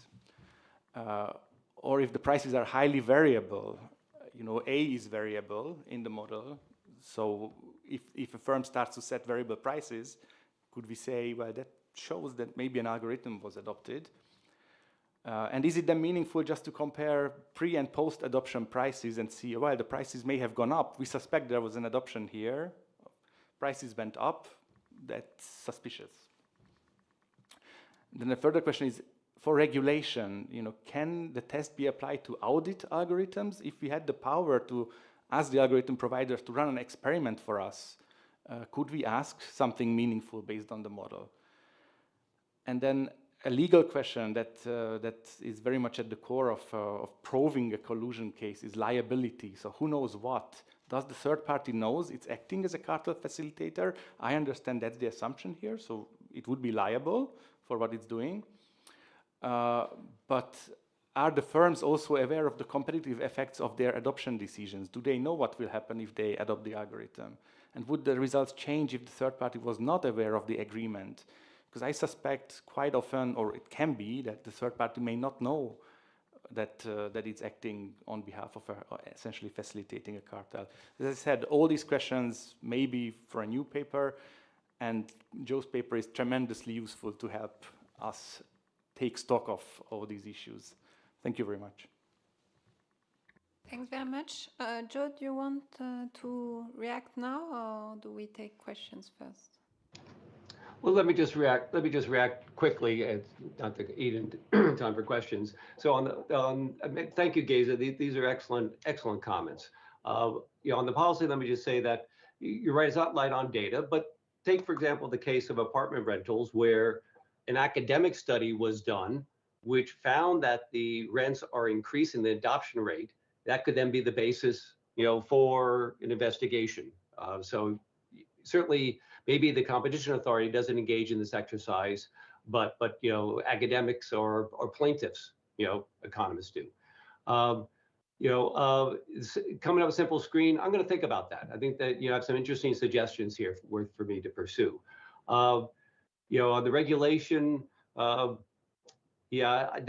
I'll have to think about that one as well. It's not clear to me in terms of if the algorithm actually makes explicit its dependence on the adoption rate, then auditing would reveal that. Let's see, the last one was, let's see, what was the last one, Geza? Because I think it was on liability and whether the liability. Yeah, right. Yes. So there, the presumption. Yes, the presumption there is that the third party is cognizant that that there is an agreement. They're either explicitly a part of it or they're just at least aware of it, because here we're using as a test the properties of the pricing algorithm. So it's got to affect the design incentives. So they do have to be aware of it. Now, of course, if the firms are just agreeing on themselves, but not with the third party, then the pricing algorithm hasn't been designed for basically a cartel, in which case then it would, I think, effectively be independent adoptions in that case. And I think I'll kind of respond on the technical questions offline. So. Okay, very good. So we can open the set of questions. So we have a question from Anton Korinek. And please, if I don't give your name, can you just remind people of your name so that people online know who's talking? Thank you. I thought this was a very nice and elegant paper.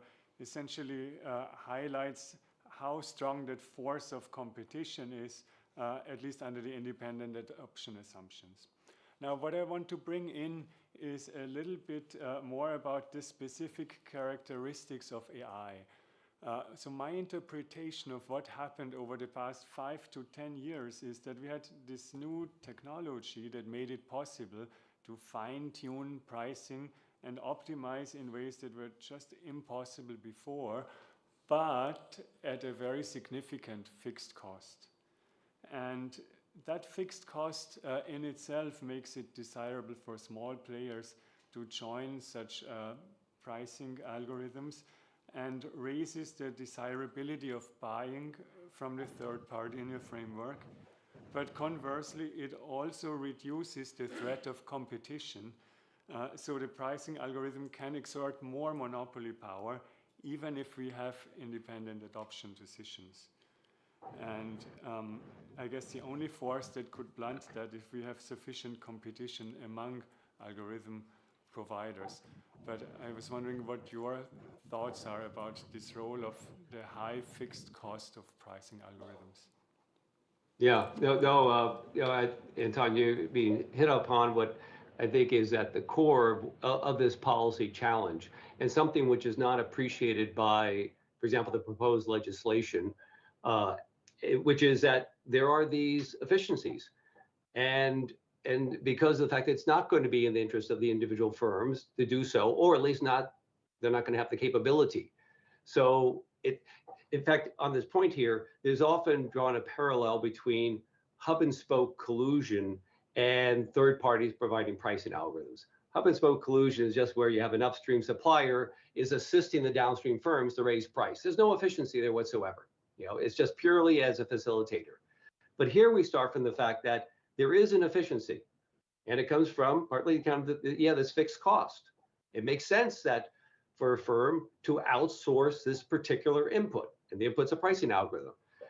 So then the challenge gets to be, okay, how do we maintain those efficiencies, but kind of recognizing that, as you just said, it lends itself to a structure which could create anti-competitive harm.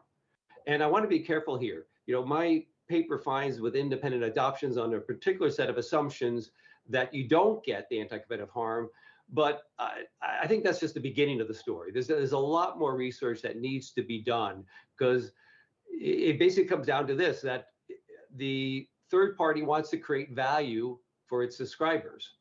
And we can, you know, while it didn't happen in my model, it could happen in another structure. Creating that value means the anti-competitive harm, but along with that are the pro-competitive efficiencies. And how do we handle that? So I don't have an answer, but to me, that's the overriding question. Giacomo?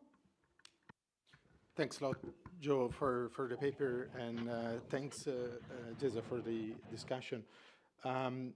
So I would like to touch upon that was already mentioned by Geza, which is actually to what extent we can rely on competition in the what is called repricing industry, which is a growing industry where there are many software companies offering these type of algorithms as a service.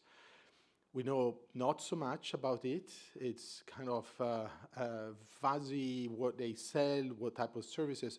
So your model relies on a monopolistic algorithm. So if you can elaborate what you think the model could go with some competition on the repricers, among repricers. Thank you, Giacomo. Yeah, no, I think it is important to draw this distinction between, let's say, real page, which is the example in my analysis, and like feed pricer, which provides a repricing algorithm. I think those are two quite distinct kind of services they provide. With the repricers, they're generally providing kind of a menu of pricing rules to their subscribers, and then they will implement them. But a lot is left to the discretion of the subscriber. So a repricing rule might be saying, well, you're going to set, you're going to identify the lowest price of some set of rival firms, and then set a price just below it. Or you might identify a set of rival firms and set your price equal to the lowest price. But the point there is that a lot of discretion is left to the subscribing firms. So it isn't clear that there's any inherent anti-competitiveness associated with it. It's really kind of, we're going to give you this pricing algorithm, we're going to have a process to automate it, but you are left to kind of really design it. And clearly there in that market, there's lots of firms offering these. That's to be contrasted with what my analysis focuses upon, where you have this third party who has designed a pricing algorithm specific to a particular market. And they're not just providing a pricing rule, they are going to be recommending a specific price, which the firms are generally going to just simply adopt. Though I'll say on that point, that's something which I haven't modeled, and we need to think about, which is the decision of whether or not to adopt the recommended price, because there's nothing mandating that. And certainly in the case of real page, there's evidence that about 10 to 20% of the recommended prices are not adopted. So I think those are kind of two separate kind of markets, and mine pertains to a particular class, and the repricers, it has its own issues as well, but I think quite distinct from what's kind of modeled in the paper.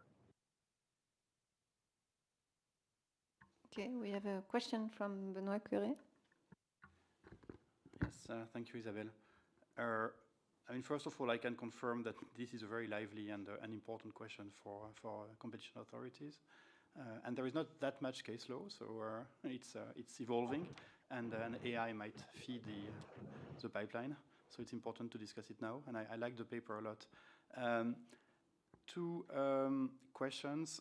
My first question is about efficiency, and I understood what the model has to say about sparing the fixed cost and outsourcing the algorithm, but there might be other sources of efficiency. Like you could assume that using the algorithm will be good for innovation.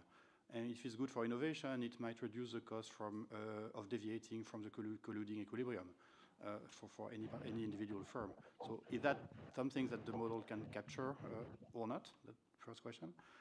And the second question is more about you can have, in algorithmic collusion, you can have horizontal collusion and you can have vertical collusion, right? So it could also be about using the algorithm, say, to detect a deviation from a resale price. And that would be vertical collusion. So, and you may have partly answered already, answering the previous question, but if you could tell us more about how the model applies to both cases, horizontal and vertical.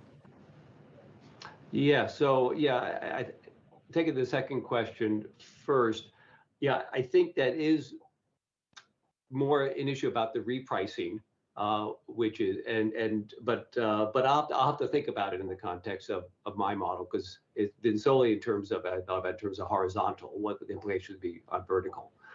So I don't really have anything to say on that. And on the first question, yeah, it's a very interesting point that you raised, which again, I'm not going to have much to say on it, but I mean, the way I interpret it is that there may be certain complementarities of using the pricing algorithm, with other things that the firm is engaging in, such as innovation. And I haven't really seen any kind of discussion on that. And that's something that we really need to then to think about, because here we're basically cabining, what are the efficiency benefits? It comes from solely in terms of price being able to respond more rapidly to information. It leads to more transaction volume, potentially more consumer welfare. But the question is, well, does this affect other decisions that the firm engages in? And that's something which needs to be explored. Down online.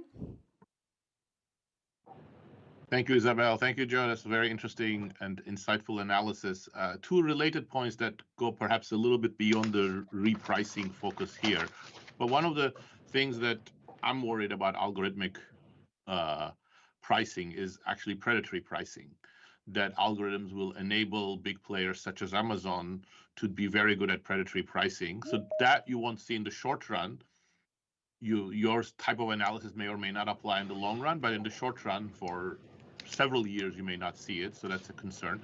And both, I think, in your model, even when we just focus on repricing without the predatory issue, and in this example, I think another tool which in a number of other places I've argued in other contexts as well, is very important for AI to be subject to, is sort of a auditing infrastructure.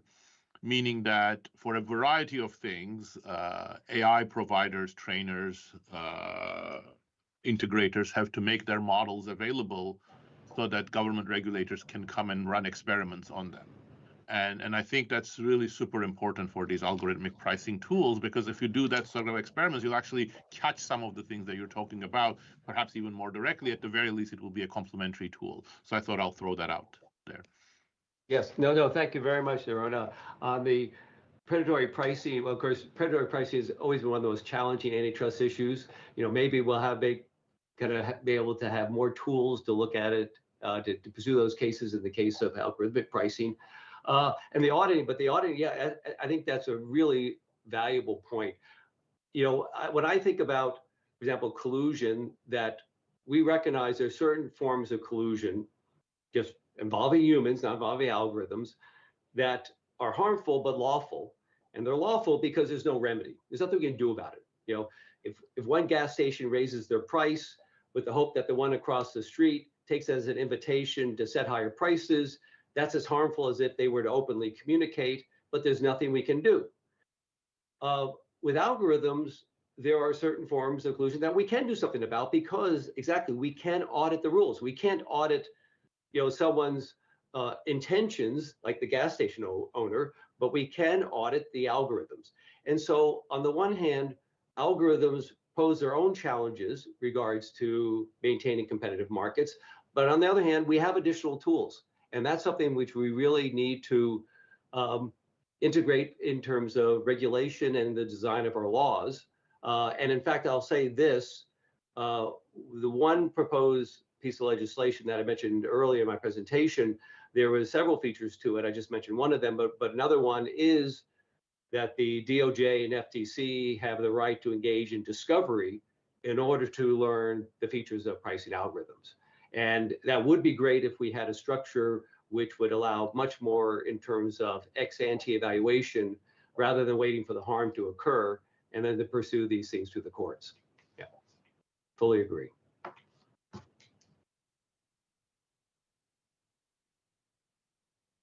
I don't think there's, yeah, sorry, Emilio.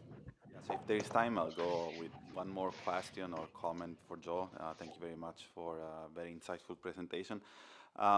So basically, you know, this idea of coordinated adoption reminds me of, say, enterprises like Uber, right? So, which is basically coordinating taxi driver into adopting the same pricing algorithms. They just don't have the choice of opting out of that.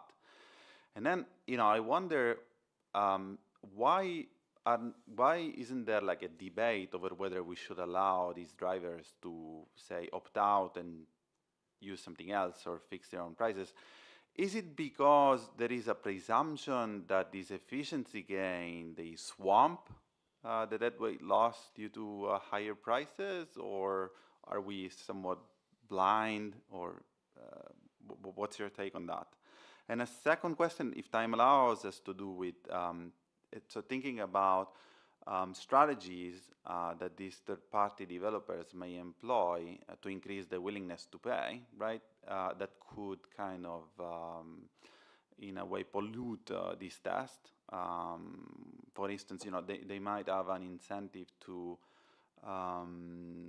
say, if they could discriminate between adopters and non-adopters, you know, in kind of marketplaces where you can selectively engage, they could compete in a different way, okay, when they're facing non-adopters in an attempt to raise that willingness to pay. So it would be nice to kind of think about developing that path, right, to kind of make sure that this test stays valid even when we account for those incentives. Thank you, Emilio. No, I absolutely regarding the second point, because it really goes, once again, back to the general premise here, which is, I think, undeniable, which is that a third party wants to deliver value. They want to increase the profits of adopters. And there indeed could be many other ways they could do that. And that is interesting. I mean, it probably hasn't occurred in the markets where, you know, the third party pricing algorithms have been so prominent, apartments, hotels, gasoline stations, but, you know, but particularly if it gets into more the, you know, business to business market, you know, then I think that particularly be the case where you could have pricing algorithms which condition on, you know, who is it that you're basically kind of really directly competing with. On the Uber, it is a really interesting question. There was a private litigation against Uber on the grounds that they were basically acting as a cartel manager. And that was ultimately settled through arbitration. It gets, I don't know to what extent part of it is kind of a legal issue, which is, are the drivers employees of Uber or not? You know, if they're considered employees of Uber, well, you can't have unlawful collusion involving employees or any sort of division of your firm. Drivers are somewhere kind of in between, you know, but I think it's but I fully agree. It's a very legitimate question. You know, if it is technologically feasible to give drivers discretion over prices, and the answer is it is technologically feasible, because some ride-sharing apps, you know, actually do that, not popular ones. Then the question is, you know, does a platform have to give them, you know, give the drivers the right to be able to set prices? You know, and I think that's still to be sorted out. But Uber is kind of a interesting, that kind of platform is an interesting in between case, and it isn't clear where it falls legally or in terms of kind of really the economics of it.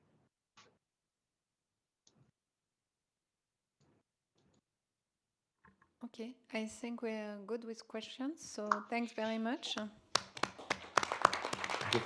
Thank you all. And we need to keep track of the original schedule, so we'll come back at 5:45 in 20 minutes.